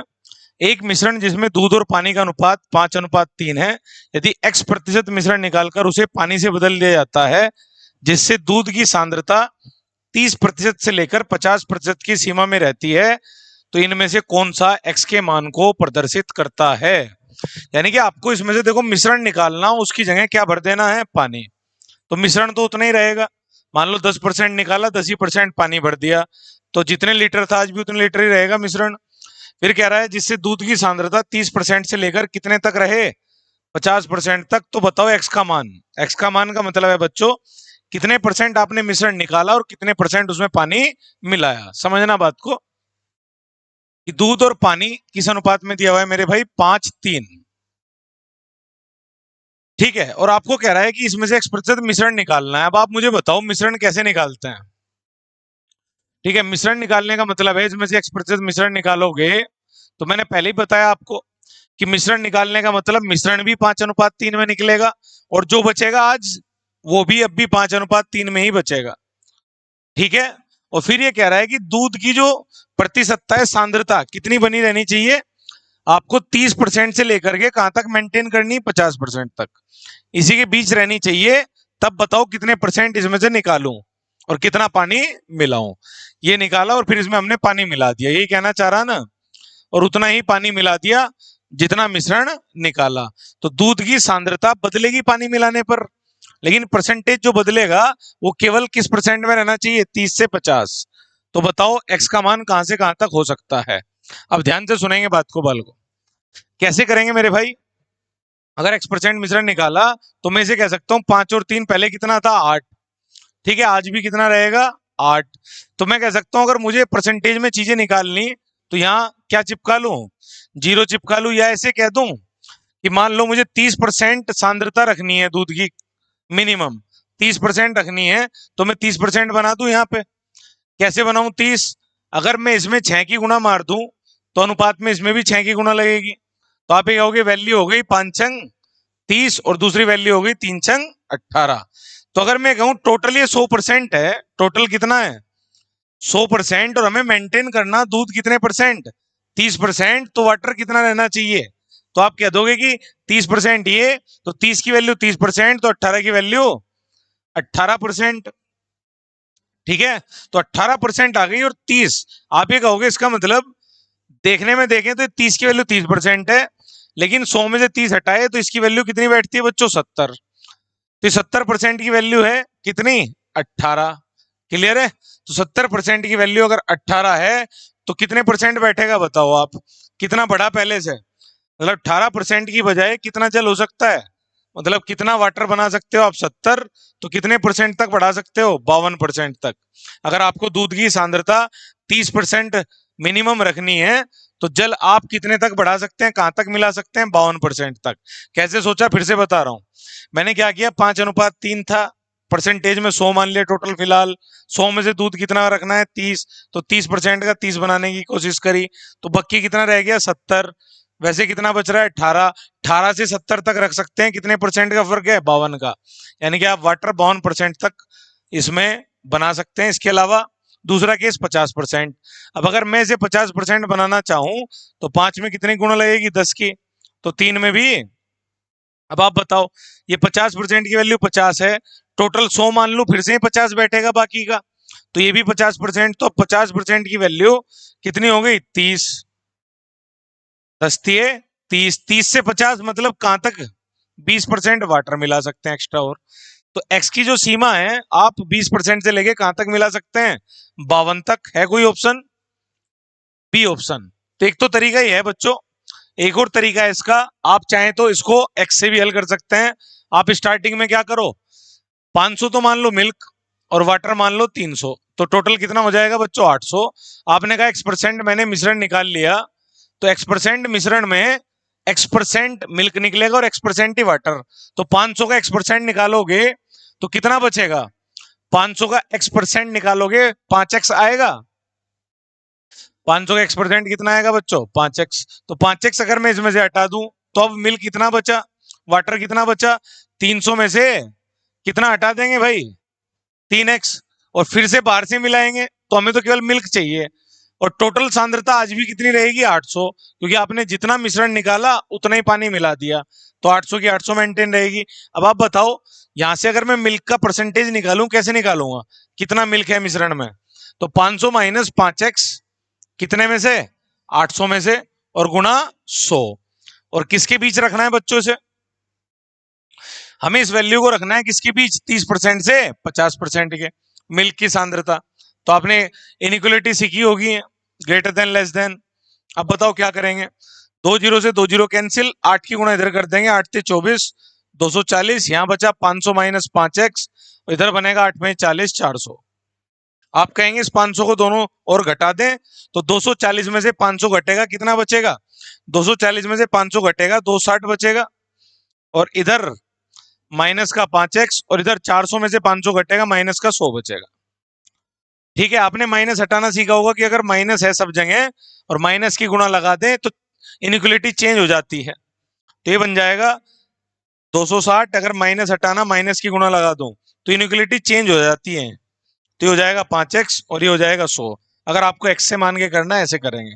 अब बताओ, इस 5 की भाग इसमें भी होगी और इसमें भी। 5 से 20 बार जब इसके बराबर रखोगे कितनी बार कटेगा? 52 बार। तो x की वैल्यू फिर से क्या आ गई? 20 से लेके 52 तक। बात समझ में आ रही है नहीं बच्चों? अभी भी x की वैल्यू 20 से 52, यहाँ भी 20 से 52। तो दोनों तरीके से कर सकते हैं। अच्छा सवाल है, चलिए स्क्रीनशॉट ले लो। चलिए नेक्स्ट क्वेश्चन स्टार्ट करते हैं बच्चों। बरसात के दिनों में जलाशयों में पानी का भारी प्रवाह होता है। जलाशय को साफ करने के उपाय किए जाते हैं जबकि पानी निरंतर दर से बहता रहता है। एक जलाशय है कहीं पर भाई, उसमें पानी डेली भर भी रहा है और उसे सफाई के उपाय किए जा रहे हैं। क्या? यह देखा गया है कि 7 और 5 व्यक्ति क्रम से 20 दिन और 50 दिन, मतलब अगर आप 7 व्यक्तियों को बुलाते हैं तो 20 दिन में उड़ा देंगे, इसे पूरा साफ कर देंगे। और अगर आप 5 व्यक्तियों को बुलाते हैं तो वो इसे 50 दिन में उड़ा देंगे। ये दो जानकारी हमें दे रखी है। फिर कह रहा है जलाशय में पानी की प्रारंभिक मात्रा क्रम से 24 और 36। ये भी बता रखा है कि जब मैंने 7 आदमी बुलाए थे तो कितने लीटर भरा हुआ था? 24 लीटर। और जब 5 आदमी बुलाए गए कितना भरा हुआ था? 36 लीटर। और जो डेली उसमें 1 लीटर भर रहा वो अलग। ठीक है, आगे क्या कह रहा है? प्रतिदिन लीटर में जलाशय में पानी के प्रवाह की दर क्या है? तो पानी के प्रवाह की दर बतानी है प्रतिदिन लीटर में। तो मैंने मान लिया कि भाई साहब x लीटर पानी भरता है उस जलाशय में प्रतिदिन, कि हर रोज x लीटर पानी प्रवाह के द्वारा फ्लो होकर के भर जाता है वो। ठीक है, अब मुझे एक बात बताओ, जब ये 7 आदमी 20 दिन तक काम करेंगे तो प्रारंभ में कितना था? 24 लीटर। क्या वो 24 लीटर ही रहेगा? क्योंकि हर दिन कितना भर रहा है? x litre. तो 20 दिन तक कितना भरेगा? 20x। तो 20x ये हो गया और 24 लीटर पहले से है। तो 24 प्लस 20x खाली करेंगे वो 7 आदमी 20 दिन में। तो मैंने लिख लिया भाई कि 7 आदमी 20 दिन तक जो भी काम कर रहे वो किसके बराबर है? 24 प्लस 20x के। इसके अलावा दूसरी बात देखो आप कि 36 लीटर था पहले और x लीटर प्रतिदिन आ रहा कितने दिन तक? 50 दिन तक। तो 50 की गुणा हो जाएगी किसमें? x में। तो 36 लीटर में कितना और जोड़ लेंगे? 50x। और साइड में क्या करोगे आप? यहाँ पे कितने आदमी आ रहे हैं? 5 आदमी 50 दिन में इस कार्य को कर दे रहे हैं। तो MDH मसाला सुना होगा आपने, आदमी गुना दिन बटे काम। क्लियर है? अब बताओ, अब इसे मैं सोल्व करूं तो क्या आएगा मेरे भाई? आप देखो कि इधर से तो 0 0 कैंसिल हो रही है, ठीक है, और 7 दूनी 14 और 5 पंजे 25। यहां बन गया 14 बटे 25। अब इस 25 की इधर गुणा होगी और 14 की इधर गुणा होगी। ठीक है, तिरछी गुणा कर लेंगे और घटा लेंगे। तो कैसे करोगे? 24 गुणा 25 करोगे और 36 गुणा 14 और इधर लाके माइनस कर लोगे। तो 24 गुणा 25 कितना आएगा? 25 चौक 100, 25 दूनी 50 और 10 60, 600 तो ये आ गया। इसमें से माइनस कर लेंगे 36 गुणा 14 कितना आएगा? 14 6 84 और 14 3 42 और 8 50, 504 ही आ गया मेरे भाई। अब इसके अलावा इधर आ जाओ, एक्स वालों के साथ खेलेंगे। 25 तो ये है, कितने हैं मेरे भाई? 25। तो 25 की गुणा होगी 20 में, 25 दूनी 500 एक्स इधर आ जाएंगे और 50 की इसमें होगी 14 पंजे 70, 700 एक्स ही हो जाएंगे। तो 700 एक्स इधर, 500 एक्स इधर, इधर जाके माइनस के हो जाएंगे। आप बोलोगे कितना बचा? 200 एक्स। और यहाँ कितना बचा? 600 में से 504 गए, कितना बचा बच्चों? 96। तो एक्स की वैल्यू कितनी आएगी? एक चीज और, ये मान आपको लीटर में नहीं, किसमें दे रखे हैं मेरे भाई? Kilo litre. किसमें दे रखे हैं? Kilo litre. ठीक है, अब किलो लीटर का मतलब होता है 1000 की गुणा करूंगा तो लीटर आएगा। यानी कि जो आपने सोल्व किया है घटा के इन दोनों वैल्यूज को, ये किलो लीटर में था। तो किलो लीटर को लीटर बनाना तो कितनी गुणा लगा लोगे? 1000 की, ये लीटर बन जाएंगे। अब बताओ आप आंसर क्या आएगा? एक्स की वैल्यू हो जाएगी 96 गुणा 1000 बटे 200। तो 2 जीरो कैंसिल, 2 पंजे 10, 96 इंटू 5 कर दो, एक्स की वैल्यू आ जाएगी कितनी आ गई? 480 लीटर प्रतिदिन। क्लियर है? ऑप्शन मैच कराओ। तो ए ऑप्शन है। इसमें इतना ही रखते हैं इस क्वेश्चन में, आगे बढ़ते हैं मेरे भाई, इसका आप स्क्रीनशॉट ले लें। चलिए दोस्तों नेक्स्ट क्वेश्चन पढ़िए। एक नाव अनुप्रवाह में एक बिंदु P से बिंदु Q तक डाउन स्ट्रीम जारी है और P से Q तक जा रही है बच्चों। यानी कि मैं कह सकता हूं इसी तरफ धारा बह रही है। स्ट्रीम की चाल आपको पता है, क्या मान लेंगे? y किलोमीटर प्रति घंटा मान लेते हैं, और जो भी नाव जा रही है उसकी चाल मान लेते हैं x। तो इसको बोलते हैं डाउन स्ट्रीम ठीक है। और जब आप धारा के साथ चलते हैं तो x प्लस वाई लिखते हैं, और विपरीत चलते हैं तो घटा करके रिलेटिव स्पीड का यूज करते हैं इसमें, सापेक्ष चाल का। आगे क्या कह रहा है, जो P से 24 किलोमीटर दूर है, P से Q तक कितने किलोमीटर बताया गया है, 24 किलोमीटर। ठीक, फिर कह रहा है कि फिर P पर वापस लौटती है यदि नाव की वास्तविक गति 6 है, यानी कि x की वैल्यू कितनी दे दी गई है, 6। फिर क्या कह रहा है, तो P से Q तक पूरी यात्रा और Q से P तक की यात्रा में 3 घंटे कम लेती है। अब ध्यान से सुनना, समय कैसे निकालोगे, P से Q तक गए डाउन स्ट्रीम, वापस आएंगे अप स्ट्रीम, धारा के विपरीत जाएंगे, धारा के साथ आएंगे, धारा के विपरीत। तो धारा के साथ चलने पर आप कहेंगे दूरी है 24 किलोमीटर, तो समय बराबर होता है दूरी बटे चाल। तो 24 बटे कितना लगेगा मेरे भाई, कम समय लगेगा, तो आप एक काम करेंगे, इसे लिख लेंगे 24 बटे एक्स प्लस वाई की दूरी बटे धारा की दिशा में जाने पर। अब आप मुझे बताओ, आते समय ज्यादा टाइम लगेगा क्योंकि धारा के विपरीत चलने में ज्यादा समय लगता है। दूरी आज भी कितनी है मेरे भाई, 24। तो 24 को आप तय कराएंगे किससे, x माइनस वाई से, और इन दोनों का अंतर दे रखा है कितने घंटे, 3 घंटे। तो यहां से आपको समय का अंतर दे रखा है 3 घंटे। तो अब आप मुझे बताओ जरा कि x की वैल्यू है 6, कैसे करोगे इस सवाल को, यहां से ये आ गया 6 माइनस वाई माइनस 24 बटे 6 प्लस वाई बराबर 3। तो ये तो हिट एंड ट्रायल कर लो, y की ऐसी वैल्यू सोच लो जो यहां पर रखने पर दोनों जगह कितना आ जाए, 3। अगर मैं ट्राई करूं तो ऐसे कर सकते हैं, या फिर एक द्विघात बनेगी, इसकी इधर गुणा कर ले। तो हिट एंड ट्रायल करते हैं, चलो। 24 किस किस से कटता है मेरे भाई, एक तो 4 से कटेगा, अगर मैं 6 में से 2 घटाने की कोशिश करूं तो 4 आएगा, 6 में 2 8 आएगा। तो यहाँ 4 लू तो देखो आप, y की वैल्यू मैंने कितनी पुट करके देखी, 2। तो 6 माइनस 2 कितना आ रहा है मेरे भाई, 4। देखो बच्चों, या तो पूरा सोल्व करो या अपना दिमाग लगा लो, और आजकल स्पीड ही मैटर करती है एग्जाम में, तो दिमाग कैसे लगाओगे। y की वैल्यू मैंने हिट एंड ट्रायल करके देखी 2, तो देखो जरा, ये आ जाएगा 6 में 2 गए 4, 4 6 24, 6 2 8, 8 3 24। तो आप बताओ सेटिस्फाई हुआ नहीं, तो आपने y की वैल्यू 2 रखी तो ये समीकरण सेटिस्फाई हो गई। तो 6 माइनस 3 कितना आ गया, 3। आसान है बिल्कुल। चलो अब मुझे एक बात बताओ, y की वैल्यू 2 है तो हमें ये भी पता लग गया कि जो धारा है वो किस गति से बह रही है, 2 किलोमीटर प्रति घंटा। अब सवाल क्या पूछा है, 2 घंटे में P से Q तक जाने के लिए नाव की वास्तविक गति क्या होनी चाहिए। अब मुझे बताओ, 24 किलोमीटर जाना है और कितने घंटे में जाना है, 2 घंटे में। तो चाल निकल के आ जाएगी, चाल बराबर दूरी बटे समय। तो कितने घंटे आ गए, वो चाल आ गई 12 की। अब मुझे बताओ, धारा के साथ चल रहे हो तो चाल किसकी होगी, x प्लस वाई की। तो x प्लस वाई का मान कितना रखना है, 12। अब आप मुझे बताओ y की वैल्यू कितनी निकाली है आपने, 2। तो अगर y की वैल्यू 2 है तो x की कितनी होनी चाहिए, x प्लस वाई अगर 12 है मेरे भाई, y 2 है तो x को 10 होना पड़ेगा। तो नाव की चाल आपको कितनी रखनी पड़ेगी, 10, तभी आप 24 किलोमीटर 2 घंटे में पहुंच पाएंगे। देखो ऑप्शन में, तो इसका आंसर है सी। चलिए स्क्रीनशॉट ले लो, अगले क्वेश्चन की तरफ बढ़ते हैं। चलिए दोस्तों, अगला क्वेश्चन स्टार्ट करते हैं। क्वेश्चन किससे संबंधित है, ट्रायंगल है और केंद्रक है और बीओ लंबाई बतानी है और तीनों साइड दे रखी है। ए बी कितना दिया हुआ है, 48। तो एक ट्रायंगल है भाई जिसमें एक साइड दे रखी है ए बी 48 आपको, और इसके अलावा बी सी दे रखी है 55 और ए सी दे रखी है 73। अब इसमें आपसे पूछा गया है कि यदि ओ त्रिभुज का केंद्रक है, यदि ओ त्रिभुज का केंद्रक है तो बीओ की लंबाई, पोज करिए। चलिए दोस्तों, ए बी 48, बी सी 55 और ए सी 73 है, यदि ओ त्रिभुज का केंद्रक है। पहले आप ध्यान से सुनो मेरे भाई, जैसे 3 4 5 एक समकोण त्रिभुज होता है, क्या होता है, राइट एंगल ट्रायंगल, एक समकोण त्रिभुज होता है, यानी कि इसमें एक एंगल 90 का होगा और एक 3 और 4, और सबसे बड़ी भुजा कर्ण कितनी होगी, 5। ये आपने सुना होगा।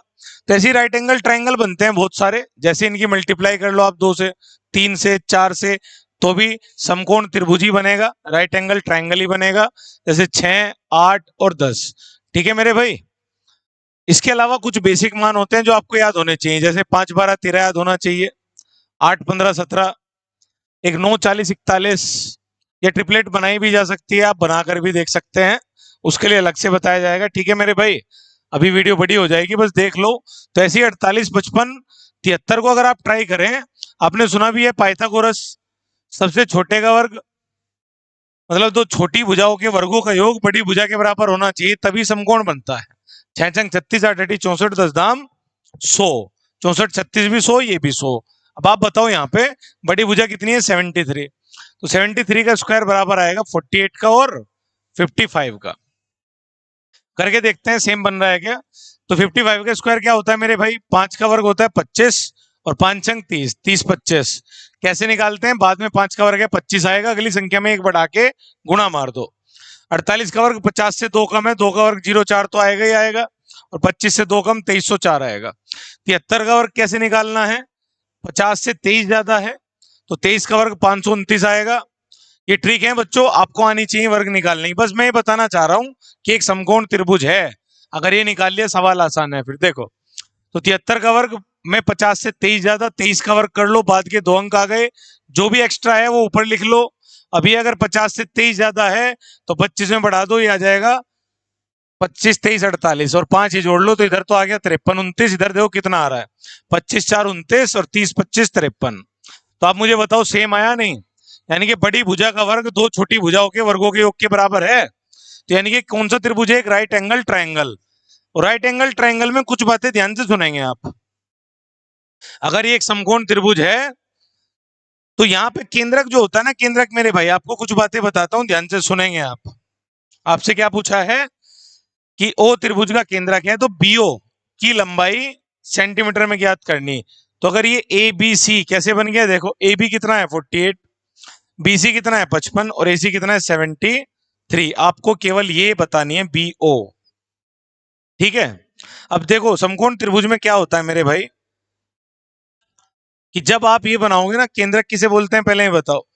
केंद्रक वो होता है जो सारी माध्यिका मिलाओगे जहां काटेगी, तो जब ये बनाओगे आप, इसे बोलते हैं सबसे छोटी माध्यिका, जो सामने बड़ी भुजा के मध्य बिंदु पर मिलती है और समकोण बनाने वाले शीर्ष पर मिलती है।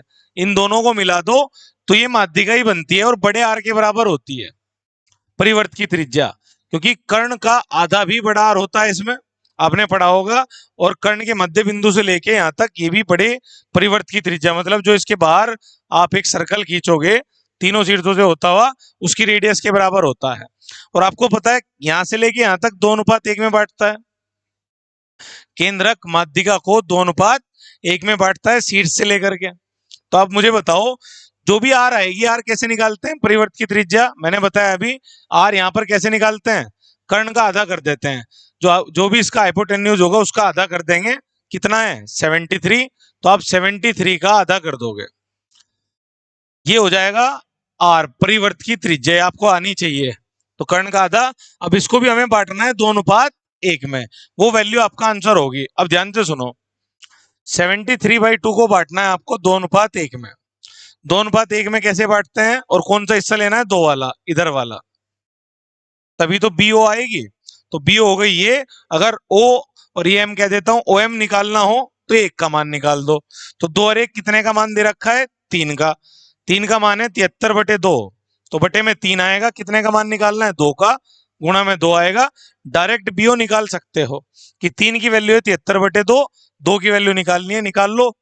तो 73/3 कितना आएगा बच्चों, 3 दूनी 6, 1 13, 3 चौक 12, 1 10, 3 3 9, 24.3 के आसपास आंसर आएगा। देखो ऑप्शन में है क्या, बी आंसर।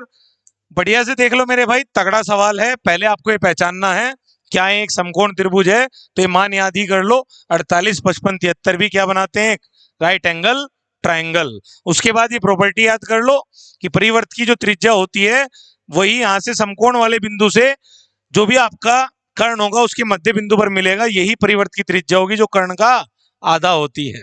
और हमेशा जो केंद्रक है वो माध्यिका को 2:1 में बांटता है, 2 शीर्ष की तरफ से, 1 दूसरी साइड। बाकी आप कर लेंगे, स्क्रीनशॉट ले लो। चलिए दोस्तों नेक्स्ट क्वेश्चन स्टार्ट करते हैं। क्वेश्चन है 3 अंकों की संख्याओं 372, 2x5 और x37 का औसत 498 है। तो 3 अंकों की संख्या है, एक तो 372 है। औसत किसे कहते हैं, एवरेज पहले ही बताओ बच्चों। औसत होता है कुल योग बटे कुल संख्या, टोटल सम और टोटल ऑब्जर्वेशन कितनी है, नंबर ऑफ ऑब्जर्वेशंस। तो कुल योग बटे कुल संख्या आपका एवरेज आ जाता है। अगर यहां से मुझे योग निकालना हो तो औसत में किसकी मल्टीप्लाई कर दें, टोटल नंबर की। योग आ जाएगा। क्या क्या दे रखा है, 372 और फिर 2x5 है और तीसरी संख्या है आपकी x37 और इन तीनों का औसत दे रखा है 498। ठीक है, और आपसे पूछा है 2x+7 और 5x-2 का औसत क्या होगा। बच्चों पहले तो इसके लिए x की वैल्यू निकालनी पड़ेगी, समझना ध्यान से। पहले बताओ औसत दे रखा तो ये योग कैसे निकलेगा, औसत में संख्या गुणा लगा देंगे। कितनी संख्या है, 3। अब बताओ कितना आया है, ये आ गया आपका 498 की 3 में मल्टीप्लाई करोगे 530 कर लो 600, 2 कम है तो 2 3 6 हटा लेना, तो 530 1500, 1500 में से 6 हटा लो, कितना आ जाएगा 1494, 430 1200। ठीक है, यानी कि 500 कर लूं, 500 माइनस 2 लिख लूं, कितना आ जाएगा 1494। अब ध्यान दो मेरे भाई कि 3 7 2 मैं आपको लिख के समझा दे रहा हूं, 2x5 और x37 इन तीनों को जोड़ने पर कितना आना है 1494। और तो कोई कंडीशन नहीं थी क्वेश्चन में, नहीं। चलिए अब ध्यान दो, 2 5 7 और 7 14, हासिल लगा एक आगे चला गया कैरी का, 1 7 8 और 3 11, 11 में मैं क्या जोड़ू कि यहाँ पर 19 9 आ जाए, यानी कि 8 जोड़ना पड़ेगा मेरे भाई, साफ साफ दिख रहा है कि 2 5 7 7 14, कैरी गया 1 1 और 7 8 8 और 3 11, 11 के बजाय कितना आ रहा है 9, 1 के बजाय 9 आ रहा है, कितना ऐड करना पड़ेगा 8। चलो आगे देखो, अगर हासिल गया 1 1 और 3 4 2 6 और 8 14, तभी तो 8 लिया x को, तो x की वैल्यू 8 सेटिस्फाई कर रही है, समझ में आ गई बात। तो अगर x की वैल्यू 8 है, यहां रख दो, 8 दूनी 16 और 7, 16 और 7 कितना हो गया मेरे भाई 23। यहां बताओ 8 में 40 माइनस 2, 40 माइनस 2 कितना हो गया 38। और इन दोनों का क्या पूछा है आपसे, एवरेज। कैसे निकालते हैं औसत बच्चों, दोनों का योग बटे संख्या। क्या क्या दे रखा है 23 38 बाई 2, यही इसका एवरेज आ जाएगा। बताओ कितना हुआ 38 3 41 20 61, 61 का आधा 30.5 आंसर आ जाएगा भाई। 30.5 इज योर राइट आंसर। है क्या ऑप्शन में, बी आंसर। चलिए जल्दी से स्क्रीनशॉट ले लें। चलिए दोस्तों नेक्स्ट क्वेश्चन शुरू करते हैं। एक पेन, एक नोटबुक, एक बॉक्स का मूल्य कितना कितना है, 108 216 और 512। ये 3 वैल्यूज दे दी गई हैं और आपको कहा गया है कोई व्यक्ति कम से कम कितने रुपए लेकर बाजार जाए कि इनमें से कोई भी एक वस्तु की पूर्ण संख्या खरीद कर सके। पूरी तरह मतलब ऐसा ना हो पॉइंट में पूरी संख्या लानी, आधी नहीं, कि मैं मान लो 5 पेन खरीद रहा, 5 नोटबुक, इस हिसाब से मेरे भाई, फिर कह रहा है और 59 रुपए बचा सके। ऐसे क्वेश्चन में क्या करते हैं, एलसीएम लेते हैं और बाद में कितना ऐड कर देना मेरे भाई 59। क्लियर है, पढ़े होंगे आपने बहुत सारे। तो ले से लो और बाद में कितना ऐड कर दो 59, इतने रुपए कम से कम लेके जाओ तो आप पूरी तरह खरीद करोगे। अब बताओ आप क्या करेंगे, एलसीएम कैसे लेते हैं। अब देखो ये 18 चिक्का 108, 108 से 216 2 बार कट रहा है और 108 से ये 4 बार 5 बार, यही कैंसिल आउट नहीं हो रहा। तो बताओ कैसे करोगे, तो टुकड़े कैसे करते हैं, एलसीएम कैसे लेते हैं, सीख लो तड़ाक से कैसे करते हैं। तो इसको बताओ इसके टुकड़े क्या होंगे, ये है 256 का डबल, मतलब 128 का 4 गुना, यानी कि मैं कह सकता हूं 16 अट्ठे 128 का 4 गुना है। यहां आ जाओ, ये बताओ ये कितना है, 216 होता है 6 छंग 36 छिक्का 216, तो इसको कह सकता हूं मैं 9 चौक 36 छिक्का 216। 108 होता है आपका 27 चौक 108। अब ध्यान देना उधार कैसे लेते हैं, एलसीएम कैसे लेते हैं बच्चों। 16 है 8 है और 4 है, जो जो मेरे पास नहीं है पहले बड़ी संख्या को देख लो, उसके फैक्टर कर लो, जो जो मेरे पास नहीं है वो लेते चलो। तो 16 8 4, 4 मेरे पास ऑलरेडी है, नहीं चाहिए। 6 की बात करूं, 6 में से 2 मेरे पास किस में है 8 में, तो एक 6 का 3 लेना पड़ेगा, ये 3 मेरे पास नहीं है तो इसका काम खत्म। 9 में 2 3 होते हैं, एक 3 और लेना पड़ेगा बच्चों, ले लिया उधार। इसके अलावा यहाँ पे आ जाओ, अब 27 में कितने 3 है, 3, 4 तो मेरे पास ऑलरेडी, एक 3 और लेना पड़ेगा। अब आपका एलसीएम कितना आ जाएगा, आप इस सारे को हल कर लो, मतलब कितना आया 512 गुना 3 3 होती है 27, एक्स्ट्रा इतना आया 512 गुना 27 और लास्ट में कितना ऐड कर देंगे 59, कितना आ रहा है 27 दूनी 54, 5 बचा और 27 कम 27 और 5 32, 3 27 पंजे 135 और 3 138, 13,824 में कितना जोड़ देंगे 59, तो 9 4 13, कितना बचा मेरे भाई 1 5 6 और 2 8, तो 13,883 आ रहा है। ये तो हो गया टोटल सॉल्यूशन मेरे भाई, देख लो ऑप्शन है क्या, बी ऑप्शन है, स्क्रीनशॉट ले लो। चलिए दोस्तों नेक्स्ट क्वेश्चन आपका, एक निश्चित राशि पर साधारण ब्याज मूलधन का 1/4 है और प्रतिवर्ष ब्याज दर प्रतिशत वर्षों की संख्या का 4 गुना है। ऐसे क्वेश्चन आ जाते हैं बच्चों, इतनी भाषा में भी आ जाते हैं छोटे एग्जाम्स में। बड़े एग्जाम्स की बात करें तो दो दो क्वेश्चन आ रहे हैं आजकल, चाहे साधारण ब्याज का हो चाहे चक्रवृद्धि का, एक में आपसे दो कैलकुलेट करा रहा है और कैलकुलेटिव क्वेश्चन आ रहे हैं, ध्यान दो। तो इसने कहा है साधारण ब्याज मूलधन का 1/4 है। साधारण ब्याज को मैं लिख दे रहा हूं एसआई, और मूलधन का कितना है 1/4। तो यहां से हमें पता लग गया कि एसआई तो है 1 और मूलधन है 4, प्रिंसिपल है 4। आगे क्या कह रहा है, प्रतिवर्ष ब्याज दर प्रतिशत ब्याज दर को कह देते हैं आर। जो आर है वो वर्षों की संख्या का 4 गुना है, यानी कि टाइम का कितना गुना है, 4 गुना। तो आप मुझे बताओ इस सारी जानकारी से कुछ तो निकलेगा, क्योंकि आपने पढ़ा है एसआई बराबर होता है पी आर टी बाई 100। तो अगर मुझे यहां से दर निकालनी है रेट, तो कैसे निकालूंगा, क्योंकि आगे क्या पूछा है मेरे भाई, यदि ब्याज की दर में 2% की वृद्धि हो तो पहले रेट चाहिएगी, तभी तो बढ़ाऊंगा 2%, और फिर 5,000 रुपए पर 3 वर्षों के लिए साधारण ब्याज चाहिए। आपसे पूछा है 5,000 रुपए पर 3 वर्षों का साधारण ब्याज, ठीक है, ऐसा ही पूछा है। अगर आपको यहां पर जो रेट लेनी है, जो भी यहां दर आएगी उसमें कितना बढ़ा करके लेनी है, 2%। तो रेट कैसे निकालेंगे, ध्यान दो। अब एसआई की जगह कितना रख लू मैं, 1, प्रिंसिपल की जगह 4, रेट की जगह आर, और टी की जगह इसे लिख सकता हूं r/4, 4 बटे में चला जाएगा, तो टी की जगह लिख लेंगे r/4। पहले से बटे में क्या है 100, 4 से 4 कैंसिल, तो 100 बराबर आ गया r² के। तो आर की वैल्यू आ गई आपकी 10%। कितनी आ गई, लेकिन सवाल यहां खत्म नहीं होता है बच्चे, बहुत जगह केवल इतना पूछा जाता है। आगे क्या करना है, आर की वैल्यू कितनी रख देनी है, 10, 10 और 2 कितना होगा 12। तो 12% रेट यूज करनी है, कितने साल तक, 3 साल तक। तो 12 तिये 36%, आर की वैल्यू 10 रखोगे, 10 और 2 12 बनेगा, तो 12 तिये कितना आ गया 36%। सीधा निकाल दो किसका, आप प्रिंसिपल का, डायरेक्ट ऐसा ही आ जाता है। तो कैसे निकालेंगे, 5,000 का कितना निकाल दो 36%, यानी कि आप दर गुना समय सीधा किसका निकाल दो, प्रिंसिपल का, सीधा ऐसा ही आ जाता है। बोलो कितना है, 2 जीरो से 2 जीरो, 36 पंजे 180 और 1 जीरो है 1800 है कहीं ऑप्शन में डी। आप स्क्रीनशॉट ले लो। चलिए चलिए दोस्तों, नेक्स्ट क्वेश्चन है आपका, यदि 150 का 3x माइनस 10% 300 के परसेंटेज पे बेस्ड क्वेश्चन है।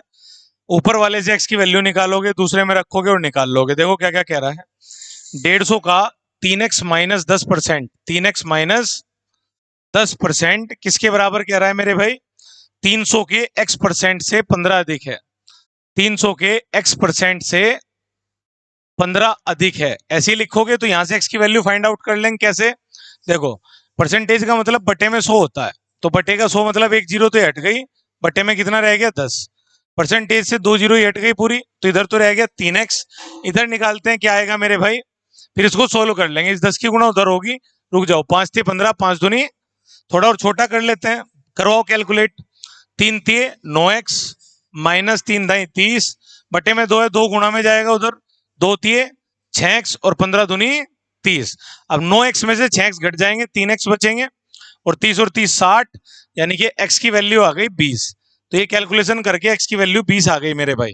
आपसे पूछा क्या है, 2x प्लस 5%, 250 के मतलब 220 का 2x प्लस 5%, x की वैल्यू कितनी है 20, से कितने प्रतिशत अधिक है। जब भी ये पूछे ना कितने प्रतिशत अधिक या कितने प्रतिशत कम, आप रेशियो ले लो। जैसे ये कह रहा 220 का 2x प्लस 5, x की वैल्यू 20 रख दूं तो 20 दूनी 40 और 5 45 बन जाएगा।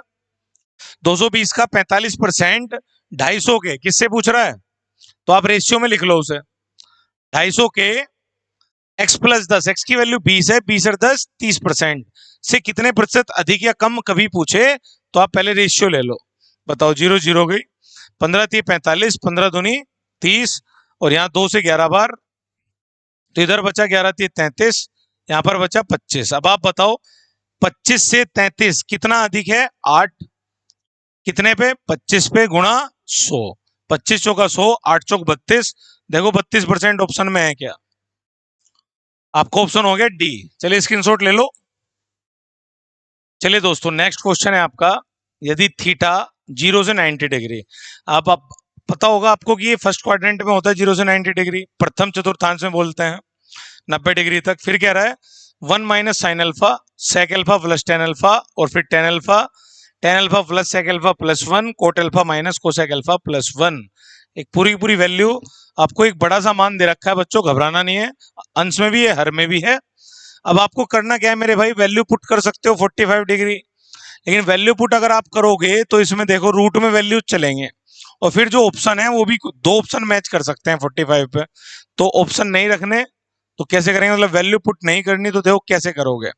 मैं साइन अल्फा को एस कह दूं मेरे भाई थोड़ी देर के लिए, और कोस अल्फा को सी कह दूं, तो आप मुझे बताओ टेन अल्फा क्या होता है सब बच्चे, sine alpha upon cos alpha सुना होगा, तो टेन अल्फा की जगह मैं लिख सकता हूं इसमें एस बाई सी। और दूसरी चीज क्या यूज कर रखी है, कोट अल्फा, कोट अल्फा इसका उल्टा होता है टेन अल्फा का, तो कोट अल्फा की जगह रख सकता हूं c by s, cos by sin. और फिर कोसेक अल्फा, कोसेक अल्फा किसका उल्टा होता है, साइन का, तो कोसेक अल्फा को लिख सकते हैं भाई साहब हम 1/s, और सेक अल्फा को लिख सकते हैं हम लोग 1/c, कोस का उल्टा होता है। इतना बेसिक आना चाहिए बच्चों इस क्वेश्चन के लिए। अब बताओ शुरू करते हैं, 1 minus sine alpha, 1 minus s, sine alpha को एस कहा मैंने, फिर sec alpha plus tan alpha, sec alpha होता है आपका 1/कोस यानी कि 1/c, प्लस टेन अल्फा को कह देंगे हम s/c। आप भी ऐसे ही किया करो, साइन कोस लिखने में बहुत टाइम खराब होता है और जगह भी ज्यादा लेता है भाई। आगे क्या कह रहा है, टेन अल्फा s/c बटे में टेन अल्फा s/c, और फिर sec alpha 1/c, cos alpha का उल्टा है +1, इसके अलावा कोट अल्फा एक ये हो जाएगा कोस बाई साइन, इसके अलावा कोसेक यानी कि -1/साइन, और प्लस में 1। अब आप इसको सोल्व कर लो मेरे भाई, देखो ऊपर क्या बनेगा, 1 माइनस एस, और ये यहाँ पे बेस में सी आएगा और पहले से सी है तो सी इंटू सी। अब बताओ ऊपर सी है तो 1 प्लस एस आएगा और इंटू में एस आएगा।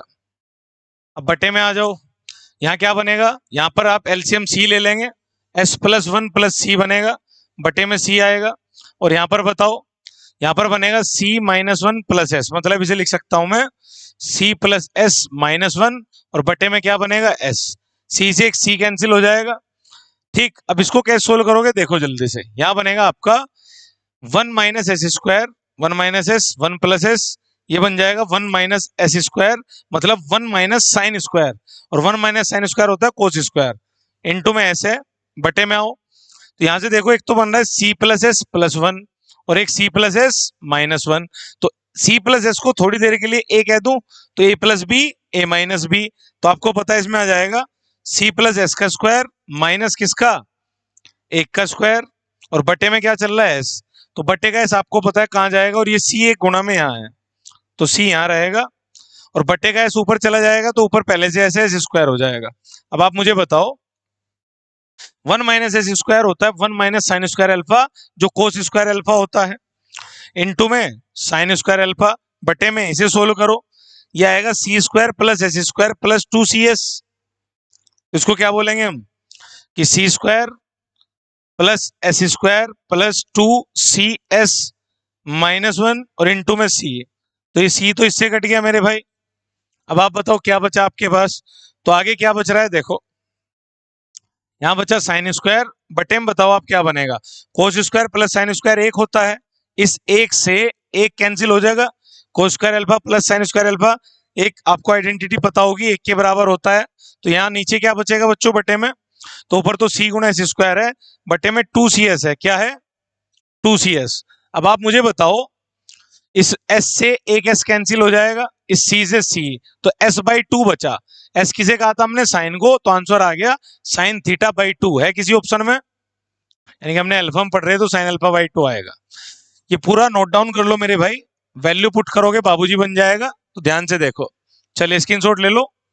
चलिए दोस्तों अगला क्वेश्चन है आपका, 13 सेंटीमीटर 15 सेंटीमीटर त्रिज्या वाले दो सर्कल हैं, रेडियस दे दी आपको, एक दूसरे को बिंदुओं ए और बी पर काटते हैं, दो जगह बता दी जहां काट रहे हैं, उभयनिष्ठ जीवा यानी कि जो इनकी कॉमन कोड है उसकी लेंथ दे दी गई है 24 centimetre, then what is the distance between their centres, उनके केंद्रों के बीच की दूरी बतानी है। तो दो आपने सर्किल बनाने हैं मेरे भाई, दो सर्कल दो पॉइंट पे काट रहे हैं, एक ए और एक बी, और कॉमन कोड किसे कहेंगे इन दोनों को मिला दो, जीवा किसे कहते हैं, एक ऐसी लाइन जो किसी भी वृत्त को दो बिंदुओं पर काटती हो जीवा कहलाती है। ठीक है, तो ये कॉमन कोड हो गई, इसकी भी जीवा है और इसकी भी है। अब दोनों की रेडियस बता रखी है 13। अब ध्यान से सुनना बच्चों, सेंटर से परिधि तक रेडियस होती है, तो ये भी 13 है। और यहां पर कितनी बता रखी दूसरे सर्किल की, 15 सेंटीमीटर। ये रेडियस दे रखी है आपको 15 बच्चों, ये 13 है 15 है। इसके सेंटर से परिधि तक, इसके सेंटर से सरकमफेरेंस तक आपने मिला दिया, रेडियस बन गई। ये 13 ये 15, दोनों के केंद्रों के बीच की दूरी ये पूछी गई है। ये मैं ओ डैश कह लूं, ओ डैश पूछी गई है बच्चों आपसे, या मैं इसे C1 C2 कह लूं। अब मेरी बात को ध्यान से सुनना कि केंद्र से एक प्रॉपर्टी है कि जीवा पर अगर आप सीधी रेखा मिला देते हैं तो ये परपेंडिकुलर होती है और इसे दो बराबर भागों में बांट देती है।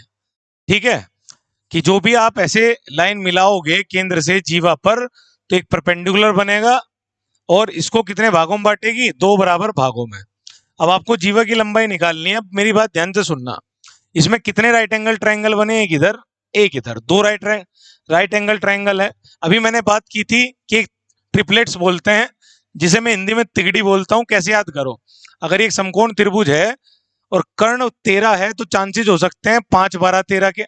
तो ये 5 ये 12 ये 13, ये हो सकता है ये 5 हो ये 12 हो तो वो 13 हो सकता है।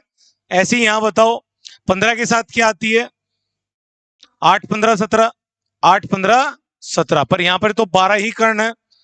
कितना कर्ण है, 15, तो 15 के साथ क्या बनाओगे आप, 9 12 15।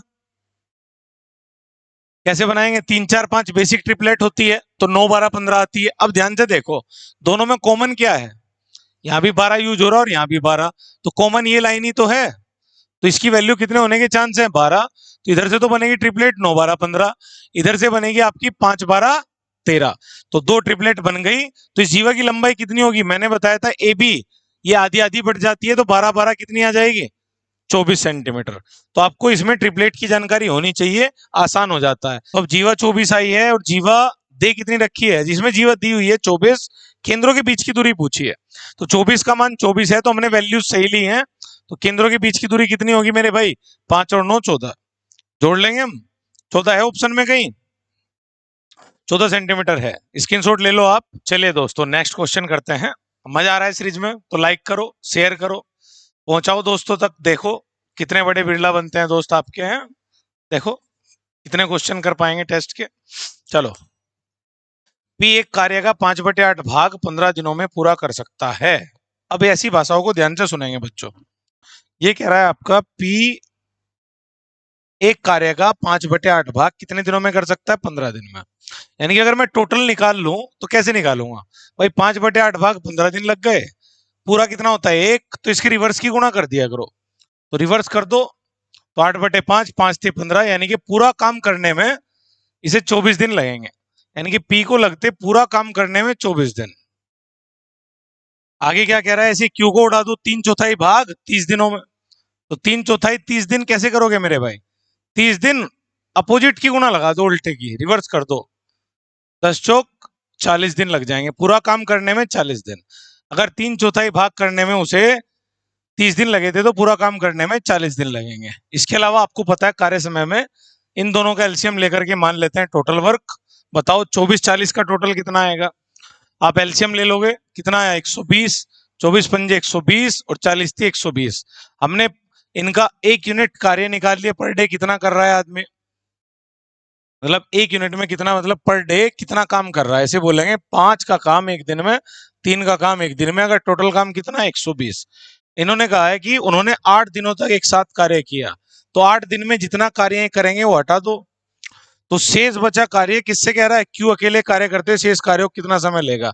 अब आप बताओ, दोनों ने मिलके 8 दिन तक एक साथ कार्य किया, तो 5 और 3 8 का एक दिन का काम दोनों का, तो 8 दिन का 8 8 64, तो मैं इनका दोनों का 8 दिन का काम हटा दूं, एक दिन का 8 8 दिन का 64, कितना बचा 56। अभी 56 का काम अकेले किससे करना है, पी की क्यू से करना है, तो किसकी कार्य क्षमता, क्यू की कार्य क्षमता से भाग लगा देंगे 56 को, 56 भाग 3 कितना आएगा, 18, तो पूरा आ गया, 3 से 18 दिन, और फिर कितने बचे 18 54, 2/3 दिन बचे, 2/3 दिन के घंटे बनाने 24 से गुणा लगा दो, तो कितना आ रहे हैं एक दिन में 24 घंटे होते हैं भाई, तो 3 × 8 = 24, 8 × 2 = 16, यानी कि 18 दिन 16 घंटे मेरे भाई। है कोई ऑप्शन? तो आपका बी ऑप्शन राइट है। स्क्रीनशॉट ले लो जल्दी से, अगला क्वेश्चन करेंगे। चलिए दोस्तों नेक्स्ट क्वेश्चन शुरू करते हैं। एक ठोस बेलन का आयतन कितना दिया हुआ है? 2002 और इसकी ऊंचाई 13 सेंटीमीटर है। आधार का क्षेत्रफल पूछा है। आपको पहले बेलन का आयतन पता होना चाहिए अगर ठोस है। एक सिलेंडर है जिसका वॉल्यूम आपको पता होना चाहिए क्या होता है। तो हम लिखते हैं πr²h। आपको ये पता होगा πr² क्या है, इसमें मैं बता देता हूं। ऐसे एक बेलन है तो इसमें एक आधार भी वर्त है और ऊपर भी वर्त है, तो दोनों जगह बेस भी और ऊपर की साइड भी एक वृत्त होता है और ये हाइट होती है h, तो इसे बोलते हैं आधार बेस। तो अगर बेस का एरिया आपसे पूछे लिखी क्या रहा है आधार, तो दूसरा तरीका लिखने का इसे एरिया ऑफ बेस मतलब आधार का क्षेत्रफल गुणा ऊंचाई, ये बन जाएगा बेलन का आयतन। अब आपको दे रखा आयतन 2002 है, ऊंचाई दे रखी है मेरे भाई, आधार का क्षेत्रफल x कह लूं थोड़ी देर के लिए, x पूछा है तो x मान लेते हैं इसे कि x पूछा है और ऊंचाई दे रखी है आपको 13, तो बस ऊंचाई से भाग लगा देनी थी, आंसर आ जाता। करो हल, कितना आएगा? 13 एकम 13, 7 70, 13 पंजे 65, 5 52, 13 चौका 52। एक्स की वैल्यू 154। क्लियर है? चलिए अगला क्वेश्चन शुरू करते हैं। चलिए दोस्तों नेक्स्ट क्वेश्चन क्या है? यदि 9 अंकों की संख्या है कोई, if the 9-digit number 5x82y6588 is exactly divisible by 99, तो 99 की डिविजिबिलिटी है बच्चों, और संख्या दे रखी है आपको 5x8 और 2y6588। 2y6588 किससे डिविजिबल है? 99। 99 का मतलब 9 और 11, 11 9 99, तो 99 से डिविजिबल है। तो y माइनस एक्स की वैल्यू आपसे पूछी है, और यहाँ पर एक कंडीशन और दे रखी है कि x प्लस वाई जो होना चाहिए दोनों की वैल्यू 10 से कम ही हो, ज्यादा नहीं लेनी है आपको, और आपसे पूछा है y माइनस एक्स। तो ज्यादातर बच्चों माइनस तब आता है, आपको 11 की डिविजिबिलिटी पता होगी, 11 की भाग का नियम क्या है, एक एक अंक छोड़ के जोड़ते चले जाओ, जो बचे उन्हें जोड़ो, उनका अंतर कर दो, अगर 0 या 11 आ जाए तो 11 से कट जाएगी। देखो एक एक छोड़ के जोड़ो, 8 और 5 13, 13 में y जुड़ेगा, फिर 5 18 और 8 26, 26 में y जुड़ेगा मेरे भाई। फिर इसमें से हम क्या घटाएंगे मेरे भाई? अब बाकी जो बचे उन्हें जोड़ो, 8 और 6 14 और 2 16, 16 प्लस x, और ये तो 0 हो या 11 हो। अब मुझे बताओ यहाँ से y माइनस एक्स कितना आएगा? ध्यान दो, ये माइनस चेंज कर देगा साइन को, 26 में से 16 घटेंगे, कितना आएगा? 10, प्लस y माइनस एक्स, या तो 0 के बराबर या किसके बराबर? 11 के। अब आप बताओ, अगर मैं 0 के बराबर लेता हूं तो y माइनस एक्स आ जाएगा माइनस का 10, y माइनस एक्स कितना आ जाएगा? माइनस का 10, और अगर मैं 11 के बराबर लेता हूं तो y माइनस एक्स कितना आएगा? 11 में से 10 गए, 1 आएगा। ठीक है मेरे भाई, y माइनस एक्स माइनस 10 का मतलब ये है कि आप y की वैल्यू ज्यादा ले रहे हो और x की कम, और इतनी ज्यादा ले रहे हो कि दोनों मान में 10 का डिफरेंस, जबकि दोनों का योग ही 10 से कम होना चाहिए।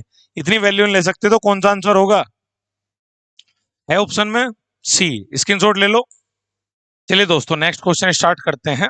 एक मजदूर को कुछ दिनों के लिए 8500 रुपए में कार्य पर लगाया गया था। उसे कहा गया कि कुछ दिन आप काम करोगे, आपको कितना मिलेगा काम का? 8500 रुपए। लेकिन कुछ दिनों के लिए उसकी अनुपस्थिति के कारण उसे केवल 6050 रुपए का भुगतान किया गया था।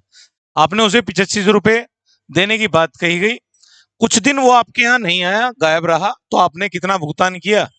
6050 का माइनस कर लेंगे, यानी कि कितने दिन अनुपस्थित रहा उसकी इनकम ये है, आपने इतने रुपए काटे हैं, तो कितने काटे? 0, 10 में से 5 गए 5 और 24 4, और यहाँ बचा 8 में 6 गए तो 2450। ठीक है, तो 2450 रुपए ऐसे हैं जो उसकी अनुपस्थिति के कारण आपने उससे काट लिए। कितने दिन तक अनुपस्थित रहा?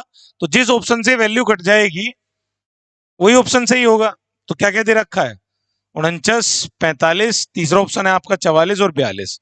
अब आप लोग बताओ मुझे कौन से ऑप्शन से वैल्यू कैंसिल हो रही है? अगर मैं देखूं 49 का मतलब 7 7 49, क्योंकि पूरे दिन आने चाहिए, मतलब जितने दिन अनुपस्थित रहा पूरी वैल्यू तभी आएगी जब इससे पूरी तरह कट जाए। बताओ, तो 7 की वैल्यू 7 थी 21, 3 35, 7 में 35, पहले ऑप्शन से तो कैंसिल हो रहा है। 9 मुझे 45, 9 से कैंसिल हो रहा है क्या? अंकों का योग देख लेते हैं, 9 के लिए अंकों का योग 5 4 9 2 बच जाएगा। 5 से तो हो रहा था लेकिन 9 से नहीं हो रहा। 44 में 11 से चेक करेंगे, 5 2 7, एक एक अंक छोड़ के जोड़ लेंगे। 7 में 4 गए 3, 11 से भी नहीं हो रहा, तो ये 2 ऑप्शन तो हो ही नहीं सकते। 3 से वैसे ही नहीं हो रहा, 14 3 42, 3 से भी नहीं हो रहा, तो ये भी नहीं हो सकता। केवल किस ऑप्शन से कैंसिल हो रहा है अंतर, 49 से। डायरेक्ट चेक कर सकते हैं, स्क्रीनशॉट ले लो, ठीक है। अगला क्वेश्चन करते हैं। चलिए दोस्तों अगला क्वेश्चन स्टार्ट करते हैं। एक पाई चार्ट है, 6 विभागों में पुरुषों की संख्या को दर्शा रहा है, यानी कि मेल कैंडिडेट कितने वो दर्शा रहा है। किसी विशिष्ट विभाग में पुरुषों की संख्या को सभी 6 विभागों में पुरुषों की कुल संख्या के संदर्भ में डिग्री के रूप में दर्शाया, अंश के रूप में दर्शाया गया, मतलब डिग्री के रूप में। वैल्यू जितनी भी है इस पाई चार्ट में सब डिग्री के रूप में है। विभाग एस में पुरुषों की संख्या 1080 है। देखो एस विभाग में डिग्री में कितना दे रखा, 54, यानी कि आपको 54 की वैल्यू डिग्री में कितनी दे रखी है, 1080। ध्यान से सुनना, 54 डिग्री कितने के बराबर है, 1080 के नंबर में। अब पूछा क्या है उसे पढ़ो। ये कह रहा टी तथा पी में पुरुषों की कुल संख्या जे के बराबर है। तो टी तथा पी कितने कितने डिग्री दे रखा है। टी में कितना लिखा हुआ है, 90, और पी में लिखा हुआ है मेरे भाई 30। तो जे की वैल्यू हो जाएगी 90 और 30 कितनी हो गई, 120 डिग्री, ठीक है। इसके अलावा के क्या दे रखा है, पी तथा क्यू में पुरुषों की संख्या का अंतर। पी तथा क्यू देखो मेरे भाई क्या क्या है, पी है आपका 30 और क्यू है आपका 90, तो ये आ जाएगा अंतर कितने का, 60 का। और आपसे पूछा है जे प्लस के का मान, जे प्लस के का मान मतलब 180 डिग्री की वैल्यू पूछी है। अब आप बताओ 54 डिग्री आपको पता है, 180 निकालना है, कौन नहीं निकाल सकता मेरे भाई, आप बताओ। 18 3 54, 18 ढाई 180 और 3 से उड़ा दो 36, तो 3600 आ गया। देखो आंसर में है क्या कहीं, कौन सा ऑप्शन मैच कर रहा है, डी। चलिए आज के लिए इतने रखते हैं दोस्तों, स्क्रीनशॉट ले लेना। मजा आया तो लाइक करें, सब्सक्राइब करें और दोस्तों तक जरूर भेजें। तो जिनको भी जरूरत है बच्चों वहां तक पहुंचाएं, इतनी ही रिक्वेस्ट करते हैं आपसे। चलिए नमस्कार दोस्तों।